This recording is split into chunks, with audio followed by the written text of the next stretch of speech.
Welcome, weary traveller, to a journey through the distant past. As you settle in for a night's repose, let us transport you to a time long ago, an age of kings and castles, of chivalry and cruelty. This is the medieval era, a world far removed from our own, yet one that has shaped the course of history in profound ways. Before we begin our tale, I invite you to pause for a moment and share in the comments where in the world you're listening from, and what time of day it is for you right now. It's a simple pleasure, but one that connects us across the miles and hours. If you enjoy these quiet excursions into the annals of history, be sure to subscribe so you never miss a bedtime story. Now, make yourself comfortable, dear listener. Dim the lights, fluff your pillow, and let your cares drift away as we embark on a journey to a distant time and place. Breathe deeply, and let the worries of the modern world fade into the mists of history. Tonight our story takes us to medieval Europe, a land of great beauty and great brutality. It was a time of soaring cathedrals and squalid hovels, of courtly love and cruel punishments. In this age, justice was swift and often merciless, with little regard for the rights of the accused. The concept of innocent until proven guilty was still centuries away, and the methods used to extract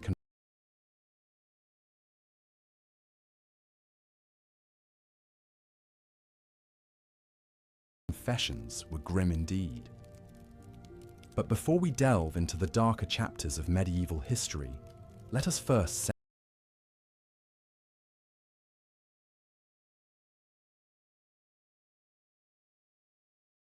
the scene.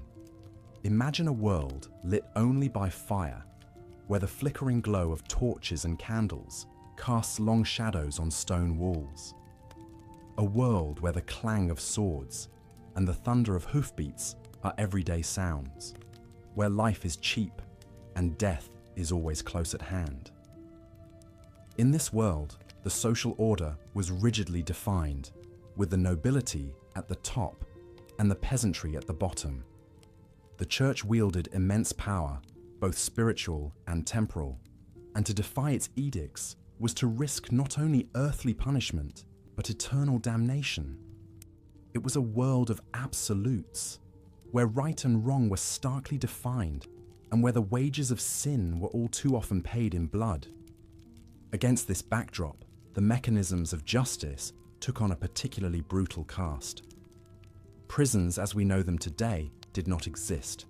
Instead, the accused were held in dank dungeons, often in chains, until their fate was decided.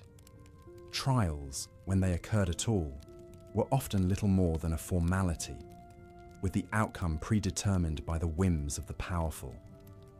And the punishments, the punishments. They were as varied as they were cruel, ranging from the merely humiliating to the utterly horrific. In the coming hours, we'll explore some of the most notorious methods of medieval discipline, from the stocks and pillory to the rack and the stake. But fear not, gentle listener. Ours is a journey of the mind, not the body. We'll walk through these dark chapters of history together, safe in the knowledge that they are long past. So let your mind drift back through the centuries, to a world very different from our own, a harsher world to be sure, but one that nonetheless shaped the contours of the present day. As we begin our first tale, imagine a bustling market square in a medieval town. The sun is high overhead, glinting off the weathered stones of the buildings that surround the square. Hawkers cry their wares, their voices mingling with the bleating of goats and the clucking of chickens. And there, in the center of the square, stands a grim wooden structure, the pillory. A man is locked into the device, his head and hands protruding through the holes in the rough-hewn boards. His face is beet red with humiliation and anger as a jeering crowd pelts him with rotten vegetables and dung. This is his punishment for petty theft, a few hours of public shame and degradation. The pillory and its cousin, the stocks, were a common sight in medieval towns and villages. They were used to punish a wide range of offences, from stealing and public drunkenness to more serious crimes like blasphemy and sedition. The goal was not only to inflict physical discomfort, but to expose the offender to the scorn and mockery of his neighbours. Imagine the hapless thief in our market square, his pride and dignity stripped away as he endures the taunts and insults of the crowd. The stench of the refuse thrown at him mingles with the sweat and grime of his unwashed body, and the summer sun beats down mercilessly on his unprotected face and neck. Yet, as uncomfortable as a few hours in the pillory might be, it was far from the worst fate that could befall a criminal in medieval times. Indeed, public humiliation was often seen as a lenient punishment, reserved for minor offences and first-time offenders. For those who ran afoul of the law more seriously or repeatedly, a harsher form of public shaming awaited: branding. In this brutal practice, a red-hot iron was used to sear a permanent mark into the flesh of the condemned, usually on the face, hand, or chest. The mark was a visible sign of the person's crimes, one that would follow them for the rest of their lives. Consider the tale of a young woman named Agnes, convicted of adultery in the 14th century England. As punishment for her sin, she was sentenced to be branded on the cheek with the letter A. The iron was heated until it glowed cherry red, then pressed firmly against her flesh, sizzling and smoking as it seared the mark into her skin. The pain must have been excruciating, but it was nothing compared to the shame and ostracism that Agnes would endure for the rest of her days. In a close-knit medieval community, such a visible mark of dishonour was a virtual death sentence, condemning her to a life of poverty and isolation. As the screams of the branded adulteress echo in your mind, let us leave the market square behind and venture deeper into the heart of medieval justice. Our next stop is a place of darkness and dread, where the cries of the condemned mingle with the creak of rusty hinges and the drip of water on stone. We are entering the dungeon, a staple of every medieval castle and keep. These subterranean chambers were more than just prisons. They were places of torment, where the unfortunate souls who had fallen foul of their betters were subjected to unspeakable agonies in the name of justice, or more often, vengeance. Picture a narrow winding staircase, descending deep beneath the earth. The air grows colder and damper with every step, until at last you emerge into a cavernous space lit only by the guttering flame of a single torch. The walls are damp and slimy with mould, and the floor is strewn with rotting straw and the bones of long-dead prisoners. And there, in the flickering half-light, you see them.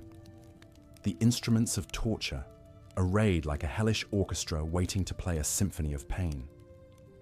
There are racks and wheels, iron maidens and thumbscrews, each designed to inflict the maximum amount of suffering on the fragile human form.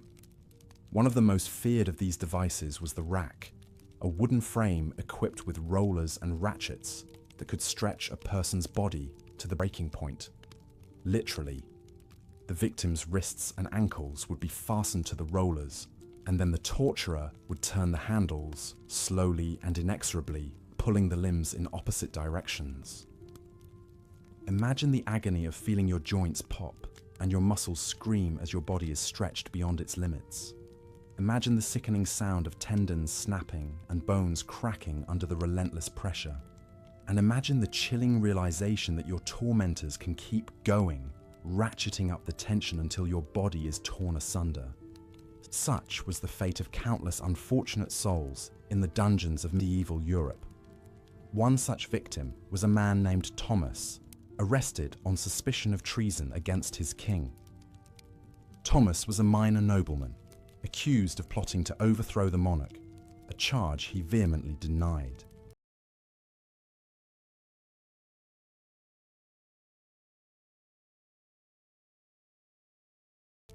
But his protestations of innocence fell on deaf ears. Thomas was dragged down to the castle dungeon, stripped of his finery and thrown roughly onto the rack. As the torturers turned the handles and his limbs began to stretch, Thomas screamed out his innocence, begging for mercy. But there was no mercy to be found in that dark and terrible place. The torturer kept turning, and Thomas's screams turned to shrieks of agony as his shoulders popped out of their sockets and his joints began to separate. In the end, he confessed to anything and everything his tormentors wanted to hear, desperate to end the unimaginable pain. Thomas's fate was sealed by his confession, extracted under the most brutal of circumstances. He was dragged from the rack, a broken and bloody ruin, and taken to the executioner's block, where his head was struck off with a single blow. His body was then quartered and displayed on the city walls as a warning to others who might dare to defy the king. As horrible as the rack was, it was far from the only instrument of torment in the medieval torturer's arsenal. Another particularly gruesome device was the strappado, a kind of reverse hanging that put an excruciating strain on the victim's arms and shoulders. In this torture, the victim's hands were tied behind their back, and then they were hoisted into the air by a rope attached to their wrists. The sudden jerk as they were lifted off the ground was enough to dislocate the shoulders, causing intense pain and making it nearly impossible to breathe. But the strappado was more than just a way to inflict pain. It was also used as a method of interrogation. As the victim dangled in agony, their tormentors would bombard them with questions, demanding confessions or information. The combination of pain and suffocation often proved too much to bear, and many a prisoner broke under the strain, babbling out whatever their interrogators wanted to hear. One particularly chilling account of the strappado comes from the memoirs of a 14th century Italian soldier named Giovanni. Captured by his enemies and accused of spying, Giovanni was subjected to repeated rounds of the strappado, each more agonizing than the last. In his own words, Giovanni describes the sensation of being hoisted into the air, his arms wrenched behind him at an impossible angle. He writes of the searing pain in his shoulders, the feeling of his muscles tearing and his bones grinding against each other. He speaks of the panic that set in as he struggled to breathe, his chest compressed by the weight of his own body.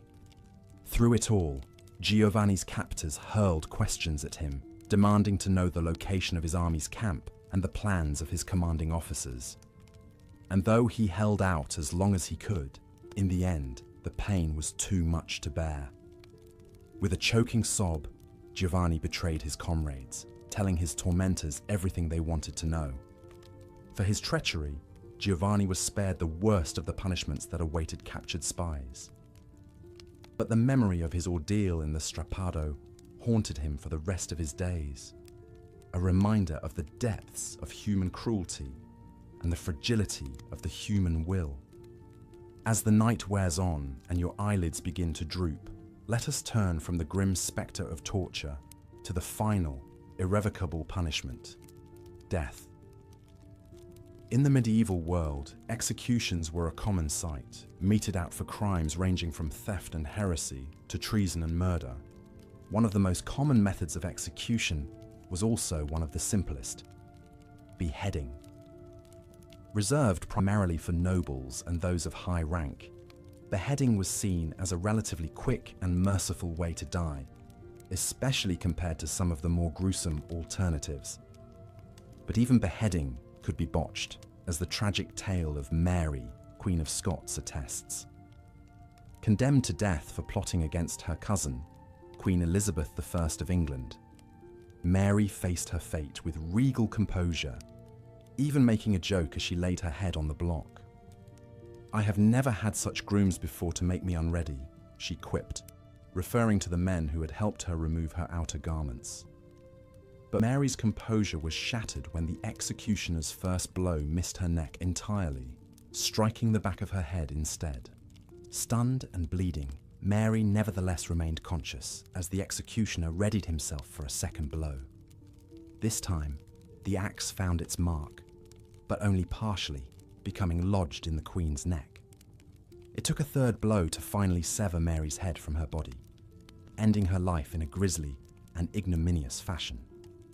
For those of lower rank, hanging was the usual method of execution, Crowds would gather to watch as the condemned were led to the gallows, their hands bound and their necks encircled by rough hemp rope.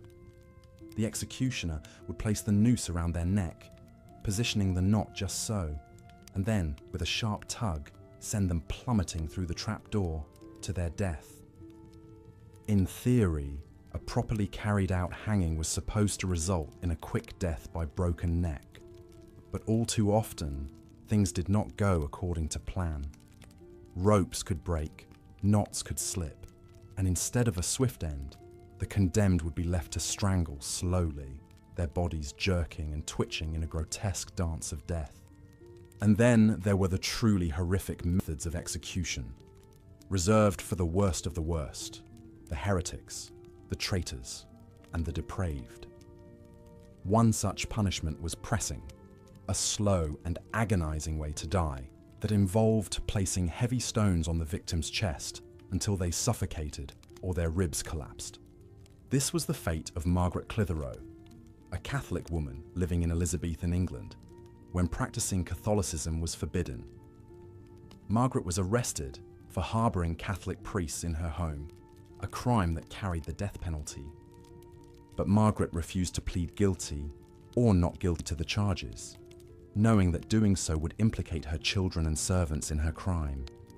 Instead, she remained silent, even as the judge ordered her to be pressed to death. The method of Margaret's execution was particularly cruel. She was stripped naked and laid on the ground, a sharp stone placed beneath her back. Then, a door was placed on top of her, and heavy stones were piled on top of it, one by one, until the weight crushed the life from her body. Through it all, Margaret remained silent, even as the stones ground into her flesh and her bones began to crack. Her last words, uttered as the weight of the stones bore down upon her, were a prayer. "Jesus, have mercy on me." Margaret's story is a tragic one, but it is also a testament to the power of faith and the endurance of the human spirit in the face of unimaginable suffering. And as we continue our journey through the dark annals of medieval punishment, we will encounter many more such tales of bravery and resilience in the face of cruelty and despair. But for now, dear listener, let us take a moment to rest and reflect. The hour is late, and the darkness presses in around us, heavy with the weight of centuries past. As you drift off to sleep, let your mind wander back to the grim dungeons and blood-soaked scaffolds of the medieval world, secure in the knowledge that those days are long gone, and that the sun will rise on a brighter, more just tomorrow.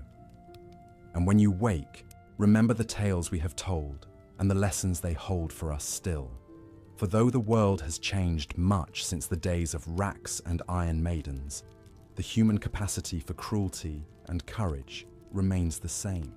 It is up to us, in our own time, to choose which path we will follow, the path of brutality and fear, or the path of compassion and hope. But for now, dear listener, rest. Let the soft embrace of slumber enfold you, and dream of a world where justice is tempered with mercy, and where the light of reason shines bright against the darkness of ignorance and fear. Good night and pleasant dreams. Let us now turn to some of the most notorious executions in medieval history, those that aim to prolong the victim's agony as long as possible before finally granting them the mercy of death. Perhaps the most iconic of these is burning at the stake. The image of a condemned heretic or witch tied to a wooden post, consumed by hungry flames, has been seared into the collective imagination through countless depictions in art, literature, and film. But the grim reality was even worse than anything celluloid could conjure. The convicted prisoner would be led out to the town square, where a pyre had been erected. Bundles of dry firewood were stacked high, with a sturdy stake driven into the center. The victim's hands were bound behind them, and they were tied securely to the post, so there could be no hope of escape. Imagine the scene. A jeering crowd gathered to watch the spectacle, their faces flickering red and orange in the firelight. The wood is set alight, and the kindling quickly catches, sending tendrils of black smoke curling into the evening sky. The fire licks higher, crackling and spitting, until it fully envelops the helpless figure at its heart. Depending on the direction of the wind and the moisture in the wood, death could be mercifully quick, smoke inhalation rendering the victim unconscious before the flames truly began their terrible work. More often, though, it was an agonizingly protracted affair. A slow roasting, flesh blackening and peeling away to expose the raw muscle beneath, eyeballs bursting in the heat, fluids boiling and evaporating until finally, mercifully, the heart ceased its frantic beating. One cannot help but shudder to imagine the sheer horror and pain endured by the likes of Joan of Arc, the young French warrior woman burned for heresy in 1431, or the 20 Anabaptists executed at the stake in Salzburg in 1528. Even the most stoic prisoner could not help but scream as the hungry flames consumed them. And yet, as awful as death by burning was, it was not the most prolonged or inventive form of execution dreamt up by the cruel minds of the Middle Ages.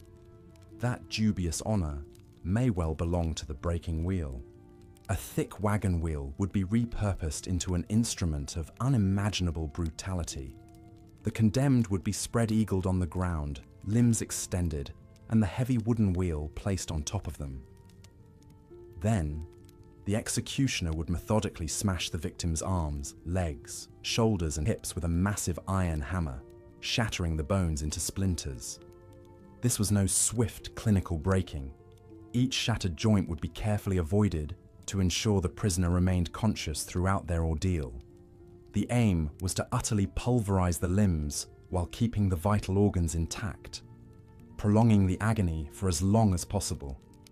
Once every bone had been systematically crushed to gravel, the mangled body would be woven through the spokes of the wheel and hoisted up on a tall pole, where it would remain on public display. Sometimes, the executioner would deliver a fatal coup de grace to the chest, the so-called blow of mercy. More often, though, the broken thing that had once been human would be left to the mercy of the elements and the carrion birds. By some accounts, it could take days for them to succumb to blood loss, shock, and dehydration under the burning sun. Imagine the sight of ragged crows perching on that shattered ribcage, picking at the jellied eyes and lolling tongue. One of the most detailed accounts we have of a medieval wheel execution comes from 1589. A notorious gang leader named Chrisman Ganipatenga was captured after years of banditry. Broken on the wheel in the town square of Bedburg, Germany, his ghastly remains were mounted on a pole along a major road as a grim warning to other would-be highwaymen. Such public executions served as a form of dark theatre in medieval times, a reminder of the price to pay for crossing those in power. But not every felon was granted the twisted mercy of a public send-off. For some, death would come far from the eyes of the crowd, but no less gruesomely. Deep in the bowels of the castle dungeon, a cauldron bubbles over a roaring fire. Foul-smelling steam wafts up from its churning depths. A stripped prisoner, hands bound, is led to the edge by grim-faced torturers. Perhaps he shudders in the dank chill. Perhaps he whimpers a last desperate plea for clemency. It will avail him naught. With rough hands, he is grasped and lifted over the lip of that terrible vat. Its contents are not water, but molten lead, boiling oil, or even burning pitch. He has only a moment to draw a final breath before he is plunged down into the scalding soup and held under, thrashing and writhing. The searing agony is unimaginable as the boiling liquid closes over him, forcing its way into eyes, nostrils, mouths, sizzling through hair and skin. Blisters erupt instantly, flesh sloughing off in pale strips to float on the surface. Trapped screams bubble up in the roil, unheard by any except the hardened executioners. Death is not instantaneous even now. It takes long minutes before the jerking and twitching ceases, before the prisoner's nerves are seared away and their brain finally boils in its skull.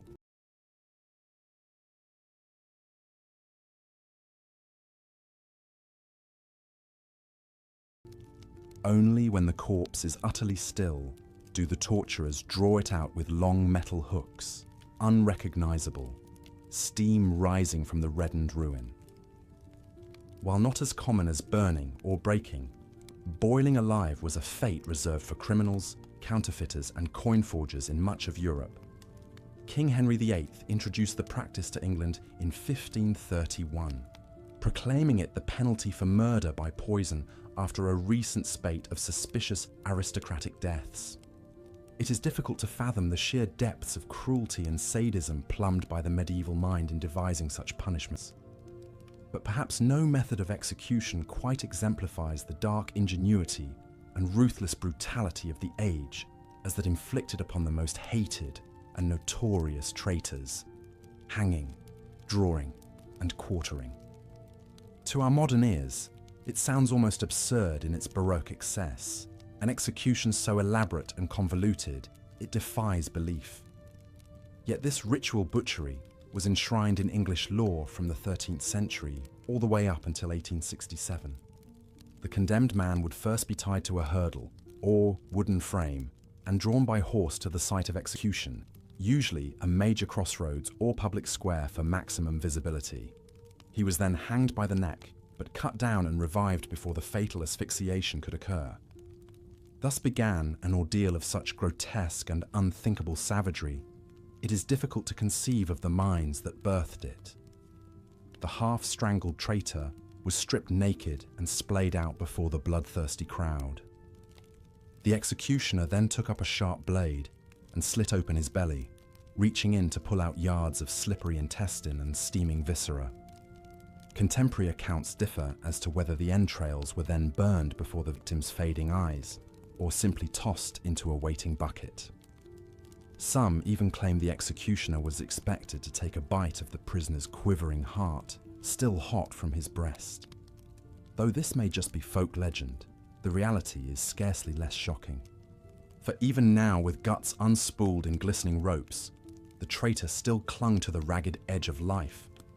The final step was to hack the body into 4 pieces, literally to quarter it. Legs and arms were severed with axe or sword. Then the dripping remains were lifted high for all to see. The head and quarters would be mounted above the city gates, or sent to the 4 corners of the kingdom as a grim reminder of the king's power and reach. Picked clean by crows and withered by the elements, they might remain on display for months or even years afterwards. Can you imagine a death more cruel, more viscerally, intimately agonizing? Among the most famous to suffer this fate was William Wallace, the Scottish knight and leader of a rebellion against English rule, immortalized in the film Braveheart. Captured and convicted of treason in 1305, Wallace was stripped naked and dragged through the streets of London at the heels of a horse. He was then hanged, drawn and quartered, with his head dipped in tar and displayed on London Bridge, and his limbs sent to the 4 corners of the country as a warning against insurrection. While the depiction of his execution in Braveheart was mercifully brief, the real Wallace's ordeal likely stretched out for most of a day, every bit of it racked with unimaginable pain. That he was able to stoically endure such prolonged and inventive torment is astonishing. And yet, as we've seen, Wallace's grisly fate was not unique.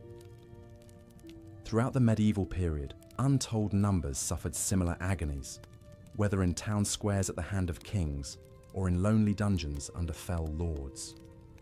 The vicious ingenuity employed in these cruel and unusual punishments is chilling to contemplate. Perhaps it speaks to some dark recess of the human imagination, a morbid fascination with suffering and death that found its ultimate expression in these theatrically ghastly displays of power and brutality. How else to explain such a prodigious investment of effort and creativity in devising newer and more agonizing ways to bid farewell to life? And yet,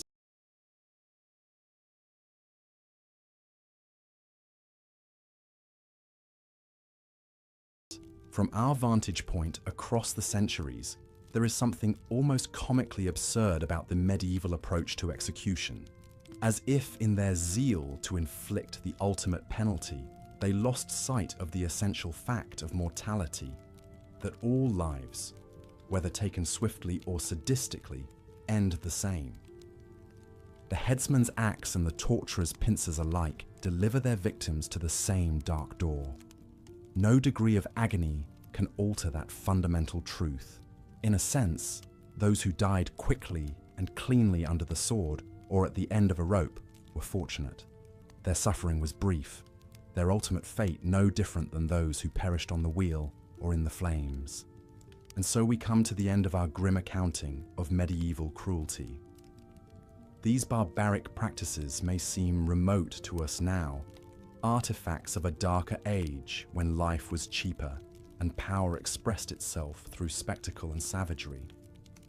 Yet it behooves us to remember that the human capacity for cruelty and violence is far from extinct. The specific techniques may have changed, but the underlying impulses that animated the medieval torturer are still with us, in war zones and interrogation rooms and dark places where the strong prey upon the weak. If there is a lesson to be drawn from these blood-soaked pages of history, perhaps it is this: that we must be ever vigilant against our own worst impulses and work to build a society where such wanton cruelty is consigned to the past. A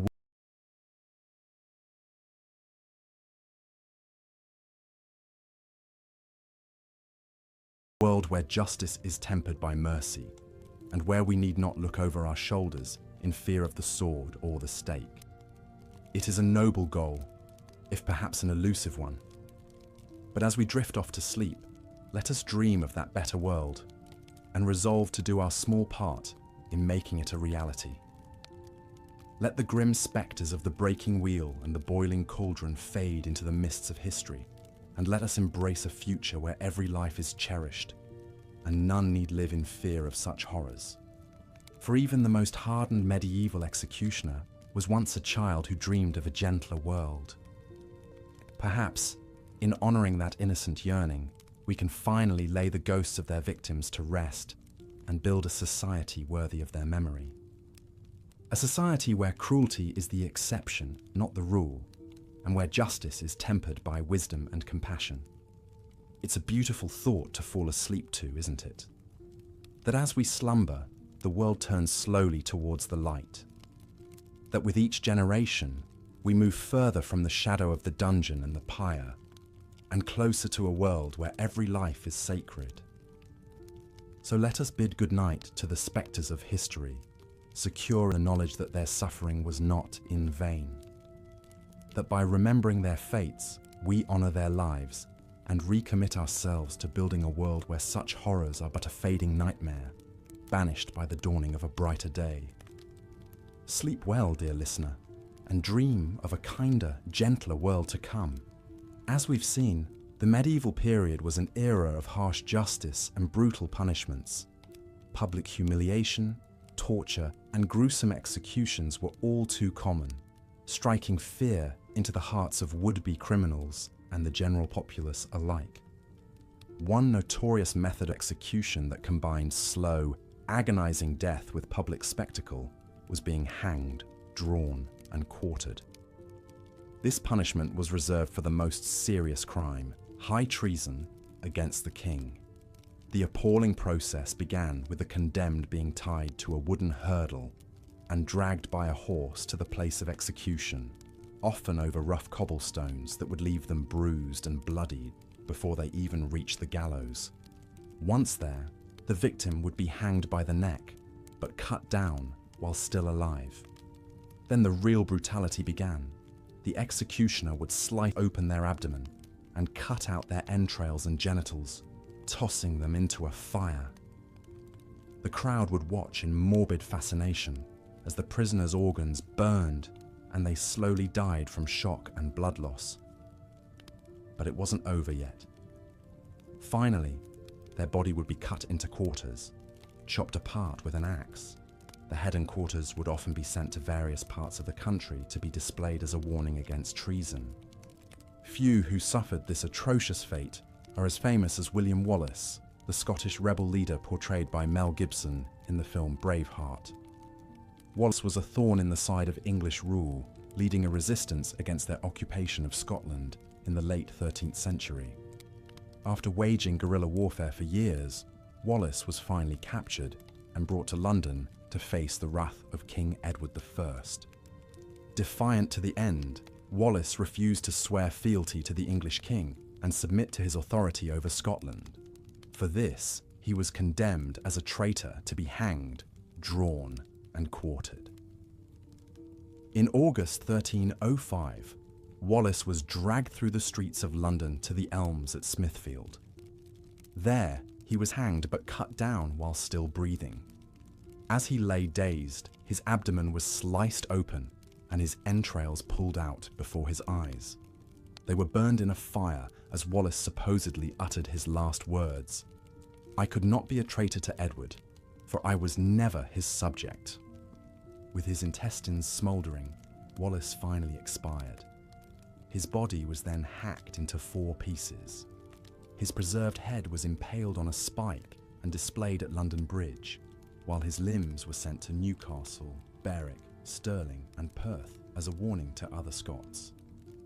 It was a horrific end for a man who had fought so fiercely for Scotland's independence. Wallace's gory execution may have made him a martyr, but it succeeded in snuffing out further Scottish rebellion for a time. However, the brutality of his death, even by medieval standards, reveals the true cruelty of the era's justice system. In an age before more humane capital punishment methods like the guillotine, being hanged, drawn, and quartered was perhaps the most agonizing, degrading way to die. As the 14th century dawned, such savagery would gradually decline in favor of swifter executions. Hanging until dead became the default over the prolonged suffering of drawing and quartering.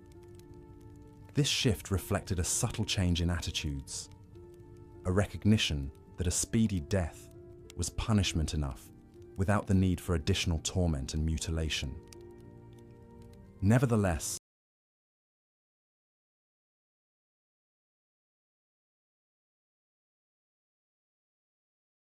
the medieval period will always be remembered as a time of harsh, pitiless justice. Most punishments were designed not just to sentence the criminal, but to make a public example of them. Whether it was languishing in the stocks, screaming under torture, or being disemboweled before a bloodthirsty crowd, those who ran afoul of the law faced fates far worse than any modern prisoner. While the brutality of the Middle Ages may make us shudder today, it's important to understand the context of the time. Life was often nasty, brutish, and short for medieval commoners. Violence and death were omnipresent realities. The cruelty of the justice system reflected the harshness of society as a whole. In some ways, the grisliest punishments were a means of maintaining law and order in a chaotic, cutthroat world. Still, we can be grateful that justice has evolved to be more fair and humane over the centuries since medieval times. No longer do petty criminals risk having their hands chopped off or being boiled alive for their transgressions. The gallows and chopping block have been consigned to the history books in much of the world. Punishments today aim to be proportionate to the crime, not wildly excessive demonstrations of state power and cruelty. So while learning about the worst tortures and executions of the Middle Ages can be morbidly fascinating, it also reminds us of how far we've progressed. The next time you hear about a criminal getting a comparatively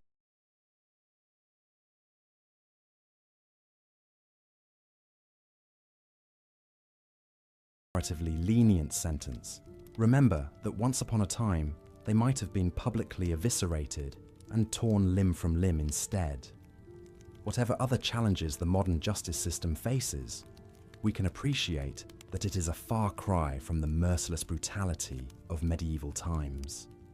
As you drift off to sleep, take comfort in knowing that you live in a gentler age, where horrendous fates like being hanged, drawn, and quartered are confined to the history books and to dark bedtime tales like these.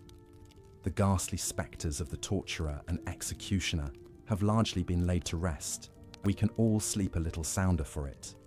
So rest well and dream of a world that, for all its flaws, is kinder and more just than the distant past. Good night.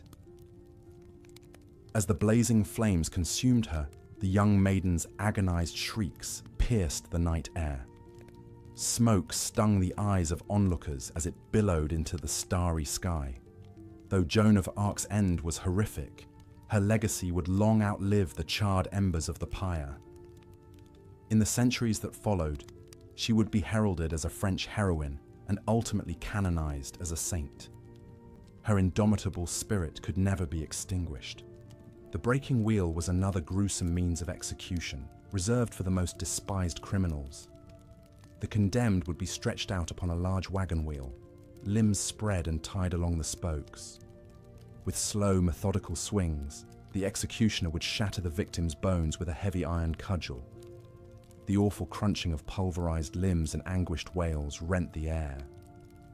After the dreadful deed was done, the mangled bodies were often left tied to the wheel and hoisted up on a tall pole, displayed as a grim warning to other would-be malefactors. Crows would peck at the flesh of these wretches as they expired in slow agony under the merciless sun. One can only imagine the baleful stares of their lifeless eyes, silently cautioning passers-by against the steep cost of wickedness. Among the most vicious of execution methods was being boiled alive.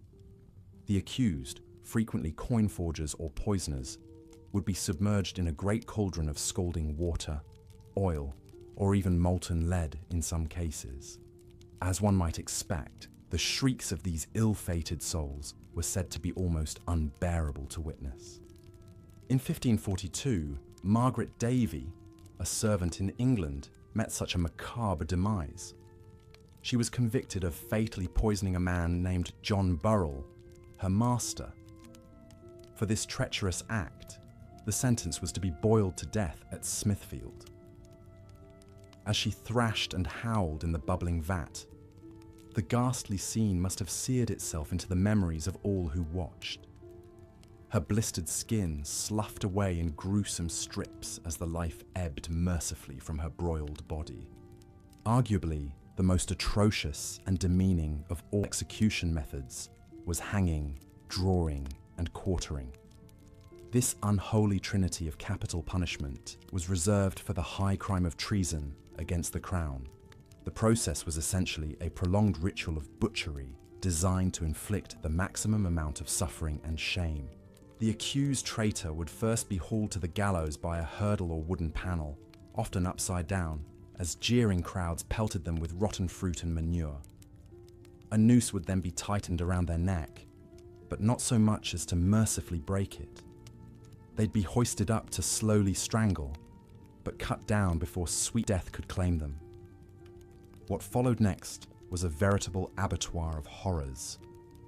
The condemned would be disemboweled alive, their entrails yanked out and tossed into a fire. The executioner would then hack the body into 4 pieces with an axe. Often, the head would be dipped in tar to preserve it, then mounted on a spike as a warning to other potential traitors.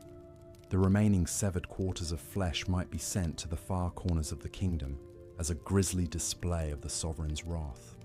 Perhaps the most famous recipient of this brutal punishment was Scottish knight William Wallace. Braveheart, as he was known, led a bloody rebellion against English rule in the late 13th century. After his capture, Wallace was condemned to be hanged, drawn, and quartered for high treason against King Edward I. According to contemporary accounts, Wallace was dragged naked by a horse to the Elms at Smithfield. There, he was hanged, but cut loose while still alive. His genitals were cut off and burned before his eyes. His belly was then sliced open and his intestines and heart torn out. As a final indignity, Wallace's decapitated head was set on London Bridge, while his limbs were displayed in Newcastle, Berwick, Stirling, and Perth as a dire warning to other would-be agitators. Though his mortal form was desecrated, William Wallace's fierce Scottish pride has lived on for generations. From flaming pyres to bubbling cauldrons, medieval executions were a theatre of cruelty. These harrowing punishments to our modern sensibilities showcase the savagery of that era's justice system. And yet, for centuries, the meting out of such vicious sentences was a widely accepted facet of civilized society. Rulers used these ghastly public spectacles to assert their power, to deter crime, and to quell dissent among their subjects. We've come a long way since those dark days, when a merciful end was not a right, but an expensive privilege. Today, the notion of death by torture, of having one's limbs pulverized and entrails ripped out before a cheering crowd, seems not just macabre, but unthinkable. How fortunate are we to live in more enlightened times, when human dignity is an inalienable truth and justice, though still imperfect, strives for impartiality and clemency. And yet, as we drift off to sleep, perhaps we might spare a thought for those poor wretches of yesteryear, the broken, the burned, the boiled, and the butchered. Though their suffering was immense, they were no less human than we who slumber peacefully in the here and now. In our dreams, let us grant them the mercy and grace that their own era so cruelly denied them.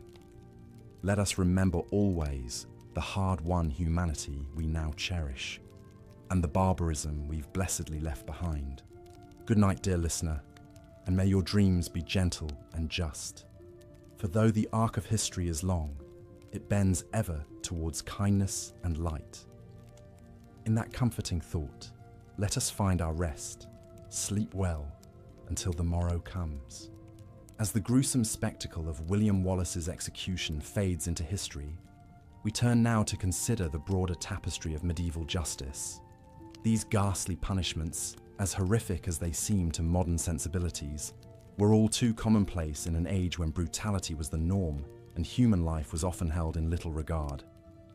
For the ruling classes of medieval Europe, torture and execution served as both a means of maintaining order and a form of grim entertainment. Noble lords and ladies would gather to watch the suffering of the condemned, sipping wine and gossiping as if attending a sporting event. The elaborate rituals of public execution, with processions through town squares and staged displays of agony, functioned as a kind of grisly theatre for the masses. But not all victims of medieval justice were common criminals or political dissidents. In an era of religious fervour and superstition, accusations of heresy and witchcraft ran rampant. Across Europe, the flames of the Inquisition blazed as alleged practitioners of the dark arts were rounded up and subjected to brutal interrogation. One of the most infamous cases was that of the Knights Templar, a powerful Catholic military order that fell from grace in spectacular fashion. In 1307, King Philip IV of France, deeply indebted to the wealthy Templars, ordered the arrest of their leaders on charges of heresy, blasphemy, and homosexuality. Under torture, many of the knights confessed to spitting on the cross and worshipping a demonic idol named Baphomet. The Templars' Grand Master, Jacques de Molay, initially admitted to these charges after being stretched on the rack, but later recanted his confession. Enraged, King Philip had him slow roasted over a fire in front of the Notre Dame Cathedral in Paris. As the flames consumed his flesh, de Molay reportedly cried out a curse on the king and Pope Clement V, summoning them to face divine judgment within a year. Eerily, both men would be dead before the year was out. The grim fate of the Templars highlights the entanglement of politics, religion, and sadism that characterize much of medieval justice. In an age of absolute monarchs and powerful clergy, charges of treason and heresy were often used as a pretext to eliminate rivals and seize assets. The machinery of torture and execution became a tool for cementing the power of the ruling elites. Yet, even as we recoil at the cruelty of these practices, it's important to recognize the historical context in which they arose. Life in the Middle Ages was often brutish and short, with violence and suffering an inescapable reality for much of the population. In a world beset by war, famine, and plague, the harsh punishments meted out by the authorities may have seemed a necessary bulwark against chaos and anarchy. Moreover, concepts of individual rights and due process were still centuries away from being enshrined in law. The idea that every person accused of a crime deserved a fair trial and freedom from torture would have seemed utterly foreign to the medieval mind. Justice was swift, merciless, and often arbitrary, with the whims of lords and bishops carrying the force of law. As the Middle Ages gave way to the Renaissance and Enlightenment, however, attitudes began to shift. Thinkers like Voltaire and Beccaria argued for a more humane and rational approach to justice, one that respected the inherent dignity of the individual. Slowly but surely, the worst excesses of medieval punishment began to fade into history. Today, we look back on the torture chambers and execution squares of the Middle Ages with a sense of horror and revulsion, and yet, the legacy of those dark times is still with us in many ways. The use of torture as an instrument of state power persisted well into the modern era, from the dungeons of totalitarian regimes to the waterboarding of terror suspects in the 21st century. Even in nominally democratic societies, the machinery of justice can still be wielded as a weapon against the powerless and marginalized. The disproportionate incarceration and capital punishment of racial minorities, the abuse of prisoners in sprawling jail complexes, the denial of due process to enemy combatants, all echo the cruel logic of the medieval world. As we drift off to sleep, let us reflect on these uncomfortable truths and resolve to build a future animated by mercy, compassion, and human rights. For only by confronting the darkness of our past can we hope to forge a brighter dawn. The noble dream of a society governed by justice rather than brutality is one that still eludes us, but it is a dream worth fighting for, now and in all the ages to come. So let us bid good night to the haunted spectres of the Middle Ages, secure in the knowledge that their ghostly chains need not bind us forever. In the soft embrace of slumber, we can imagine a world where cruelty is banished and every human life is cherished as sacred.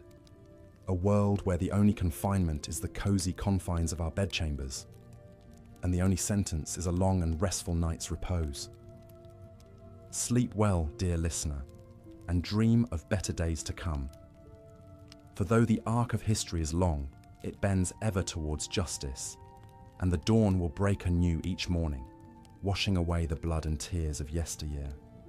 In this great turning of the ages, you too have a role to play, if only to bear witness, to remember, and to hope. Good night, and may your dreams be gentle.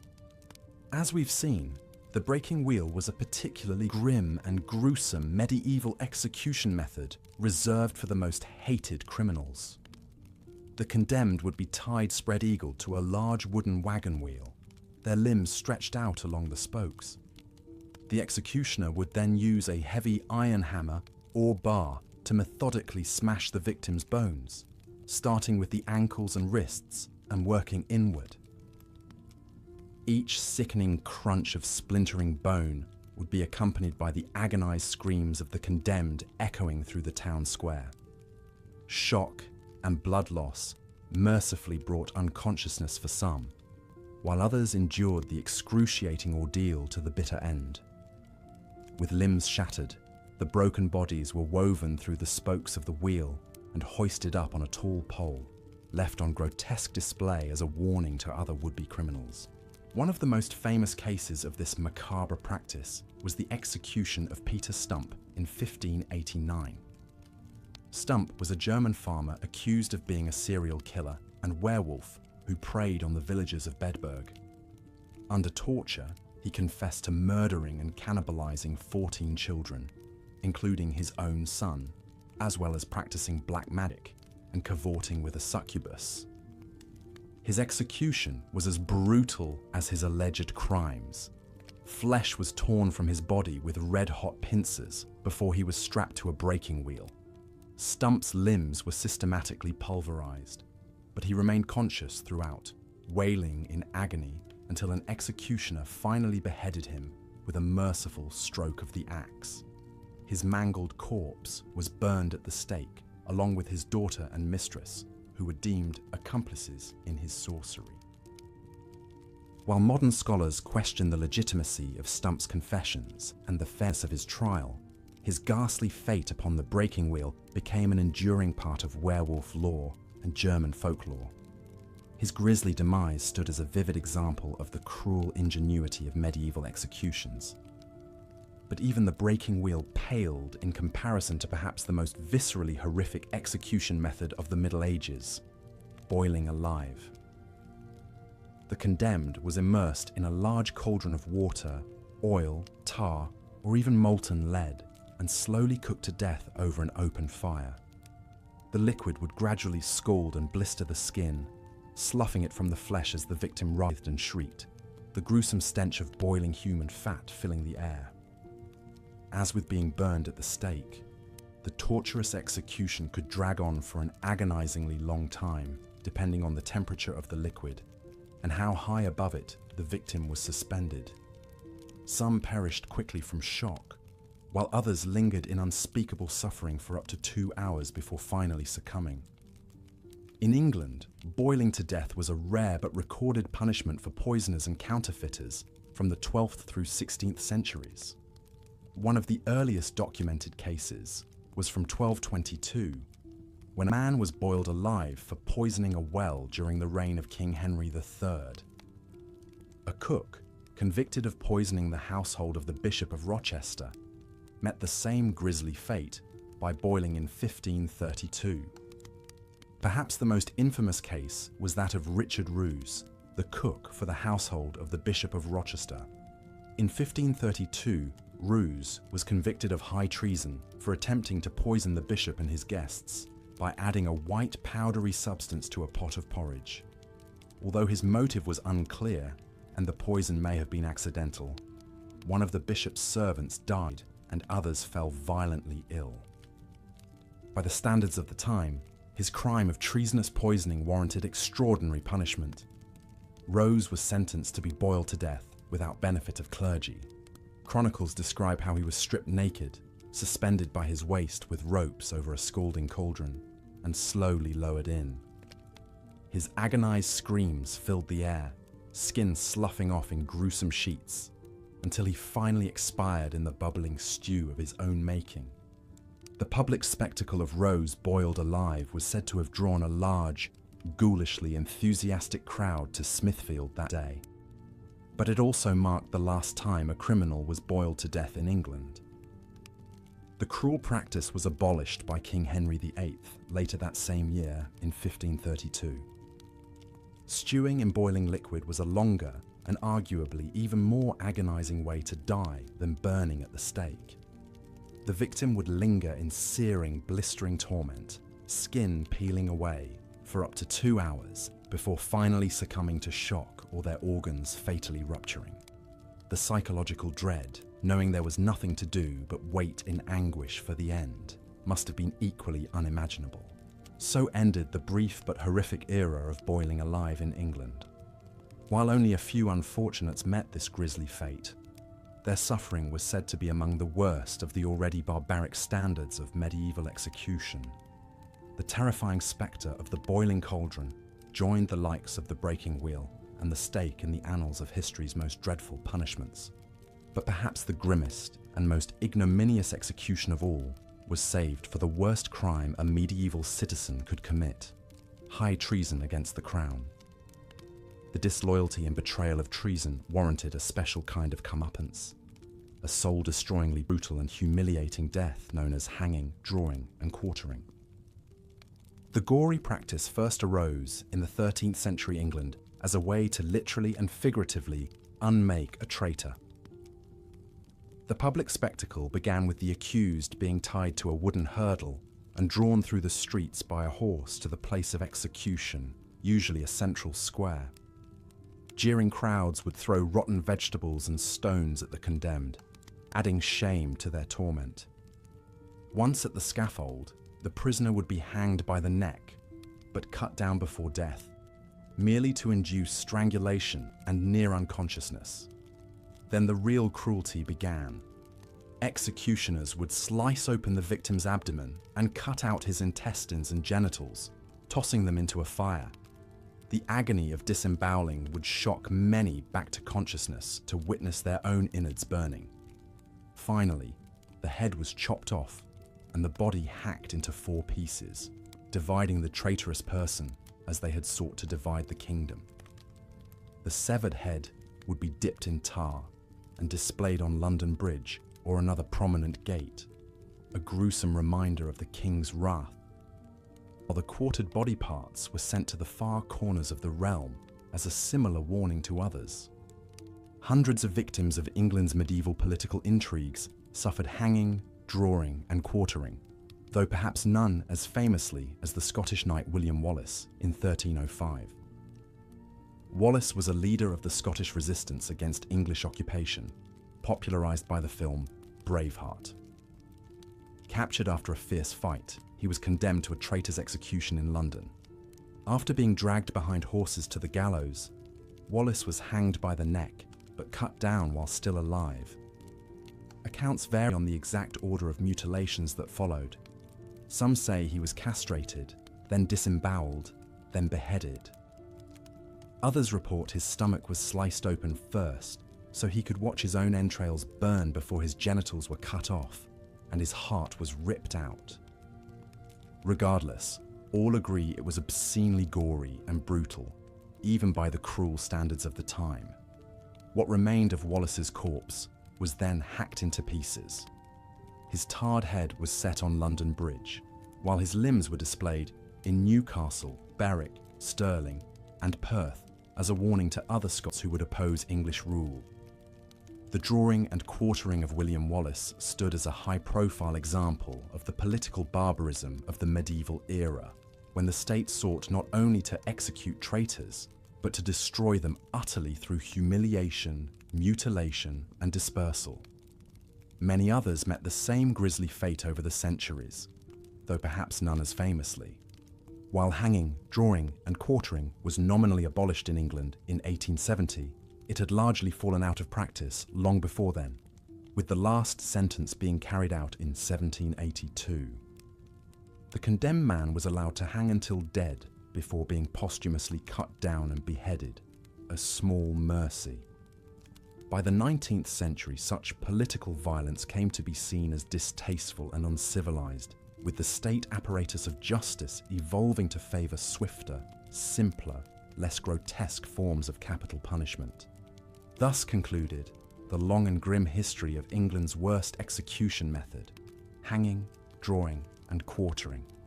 For centuries, it stood as the ultimate doom for traitors, a spectacle of suffering meant to punish not only the body, but the soul, to terrify the living and desecrate the dead. Like the breaking wheel, boiling alive, and other notorious tortures of the medieval era, it has passed into the darker corners of history, an echo of a crueler time when horrific pain and humiliation were the price of betraying one's king. As we've journeyed through some of the worst tortures and punishments of the Middle Ages, a central theme emerges: the use of spectacular public violence to enforce social and political control. Brutal executions were not just about punishing the individual condemned, but about sending a message to the masses.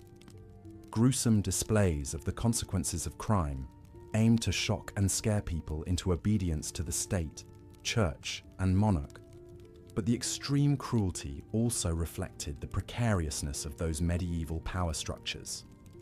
In an age of widespread poverty, inequality, and discontent, authorities lived in fear of rebellion and dissent from the populace. They knew that there were always vastly more commoners than elites, and the people could rise up if pushed too far. Grisly executions were a way to perform dominance and cow the citizenry, into cowed compliance. The psychology of the crowd at public executions was a strange and complex thing. Though many likely watched with genuine horror, others derived a kind of grim satisfaction or even entertainment from the proceedings. Public mutilation and killing offered a brief catharsis and spectacle in lives that were otherwise short, hard, and dreary. The community came together to collectively purge a transgressor, scapegoat an evil, and vicariously experience some of the primal human fascinations with violence and death. Public executions also appealed to the inveterate human desire to feel morally superior. By literally placing a condemned criminal physically below them on the scaffold, the masses could reassure themselves that they were righteous and worthy in comparison, even as they took a guilty, voyeuristic thrill in the gruesome show. It was a way to make sense of a harsh world and find some symbolic justice in the punishment of others. But not all executions were primarily about justice, as in the case of many accused heretics and religious minorities. The gruesome killing of Jews, Muslims, and accused witches was more about enforcing social conformity and purity than punishing any actual crime. Prejudice and paranoia fueled witch hunts and pogroms, with torture-induced confessions justifying horrific ends. The visceral suffering of burning was a physical manifestation of the eternal hellfire that supposedly awaited the souls of those who strayed from the one true faith. Yet for all their brutality, public punishments could also elicit some sympathy for the condemned. Watching a person endure extreme agony had a way of humanizing even the lowliest criminal.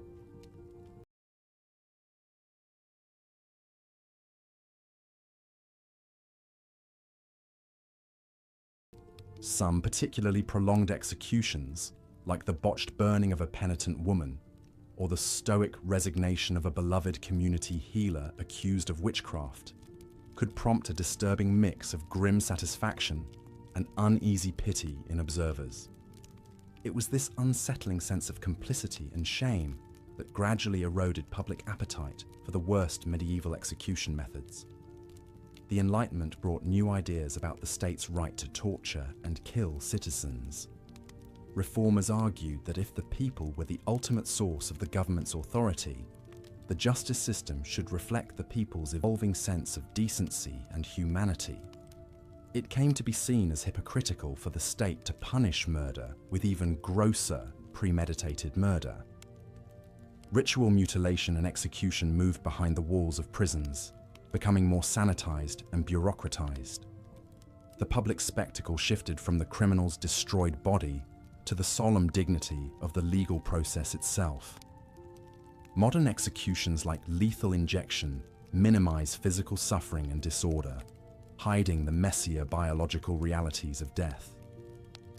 This allows the state to kill while maintaining a stance of moral rationality and decorum.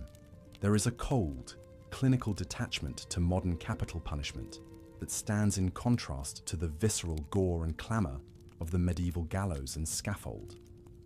We have come a long way from the days when a convict's entrails were ripped out and waved in his face before a cheering crowd. Yet we still grapple with many of the same fundamental questions about crime, punishment, and the right of the state to kill in the name of justice. Our sanitized executions behind prison walls may spare us the messy brutality of the past, but they can also allow us to avoid reckoning the full gravity and enormity of the act. In a way, the sheer honest horror of medieval punishments forced society to confront the human costs of harsh justice in all its blood and agony. A burning or beheading was impossible to ignore, and its memory seared itself into the minds of all who witnessed it. So perhaps there is some value and necessity in revisiting these dark chapters of history, not to revel in the gore and suffering, but to remember the human capacity for both cruelty and endurance in the face of it. The tortured bodies and souls of the Middle Ages still have something to teach us about the ongoing quest to balance justice, morality, and power in our imperfect human societies. These dreadful torments may be consigned to history, but their echoes linger in our cultural consciousness and our continuing debates over crime and punishment. We are not so far removed from the medieval executioner's scaffold as we might like to believe. But in remembering the very worst of what we once inflicted on each other, we can renew our resolve to build a future of greater wisdom, mercy, and light. As we've seen, the medieval period was a time of harsh justice and brutal punishments. Even minor crimes could result in severe consequences, and those deemed the worst offenders faced unimaginably cruel fates. Public humiliation, torture, and execution were all too common in an age when life was often nasty, brutish, and short. One of the most influential figures in shaping medieval justice was King Henry II of England. Born in 1133, Henry was a powerful and ambitious monarch who sought to strengthen royal authority and establish a more centralized system of law. He introduced a number of key legal reforms, including the use of trial by jury and the appointment of professional judges to oversee cases. Henry's reforms laid the foundation for English common law, which would go on to shape legal systems around the world. However, his legacy is not without controversy. Like many medieval rulers, Henry could be ruthless in dealing with those who opposed him. In 1170, he famously clashed with Thomas Becket, the Archbishop of Canterbury, over the rights and privileges of the Church. According to contemporary accounts, an enraged Henry uttered words that were interpreted as a command to kill Becket. 4 knights, loyal to the king, rode to Canterbury Cathedral, where they brutally murdered the Archbishop as he prayed at the altar. Becket's martyrdom sent shockwaves through medieval Europe and left a lasting stain on Henry's reputation. As penance for his role in Becket's death, Henry was forced to perform a public act of humiliation. In 1174, he walked barefoot through the streets of Canterbury while being flogged by a group of monks. This act of contrition may seem extreme by modern standards, but it reflects the pervasive religiosity of the age and the belief in the power of public penitence. Of course, not all punishments in medieval times were quite so high profile. For most ordinary people, the reality of justice was far more mundane, though no less brutal. Petty criminals and social outcasts were often subjected to a range of public humiliations designed to shame and ostracize them from the community. Imagine, if you will, a young man named Thomas, a peasant living in a small English village in the 13th century. Thomas has been caught stealing a loaf of bread from the local baker, a crime driven by hunger and desperation. As punishment, he is sentenced to a day in the stocks, a wooden device that restrains the hands and feet, leaving the offender vulnerable to public ridicule. Picture Thomas as he is led out into the village square, his head and hands locked into the heavy wooden frame. A jeering crowd gathers around him, armed with rotten fruit and vegetables, mud and even stones. For hours, Thomas endures a barrage of filth and abuse, his face and clothes spattered with the foul-smelling detritus. As the sun begins to set, Thomas is finally released from the stocks, his limbs aching and his spirit broken. He slouches off towards home, the taunts and laughter of the crowd still ringing in his ears. For a simple act of theft, he has been subjected to a brutal and humiliating ordeal, one that will mark him as a social pariah for years to come. Thomas's story is a fictional one, but it reflects the grim realities faced by countless ordinary people in medieval times. For those on the margins of society, even a minor transgression could result in severe and lasting punishment. In a world where starvation and deprivation were commonplace, the theft of a loaf of bread could be seen as a serious crime against the social order. But public humiliation was just one of many cruel punishments inflicted in the name of justice. In the shadowy corners of medieval dungeons and torture chambers, even more horrific fates awaited those accused of more serious offenses. How horrific some of those punishments must have been to endure, or even to witness as a spectator in the jeering crowds. we've covered some of the most grisly and cruel fates that could befall the condemned in medieval times.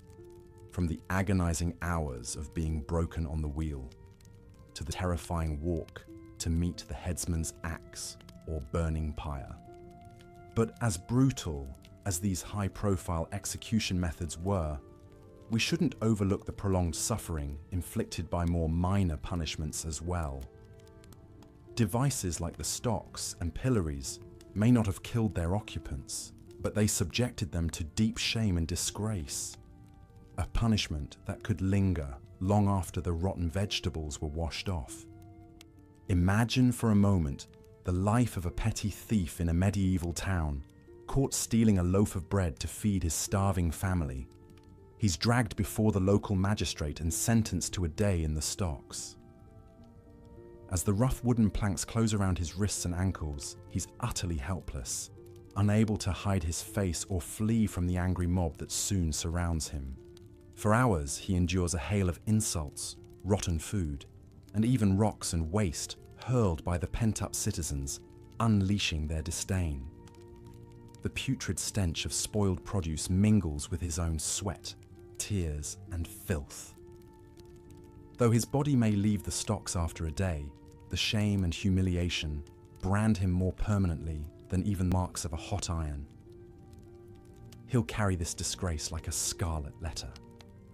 And of course, those hot iron brands were all too real for many unfortunates. The story of Hester Prynne and her Scarlet A may be fictional, but the practice of marking adulterers, thieves, and other undesirables with searing metal was very much a fact. One can only imagine the agony as the glowing iron bit into tender flesh, sizzling and scorching the skin. The acrid scent of burning meat, the tortured screams, the struggle to hold still lest the brand blur and require a second application.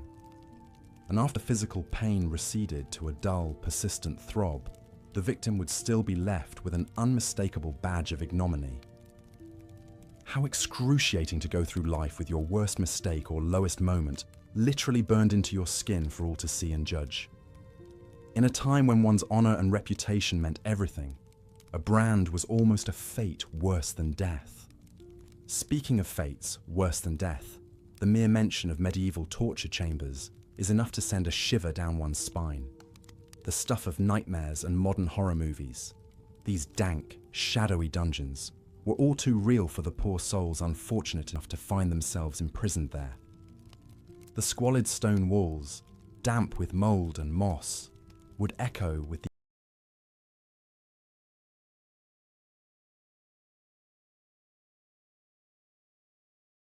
anguished cries of those suffering unimaginable agonies within.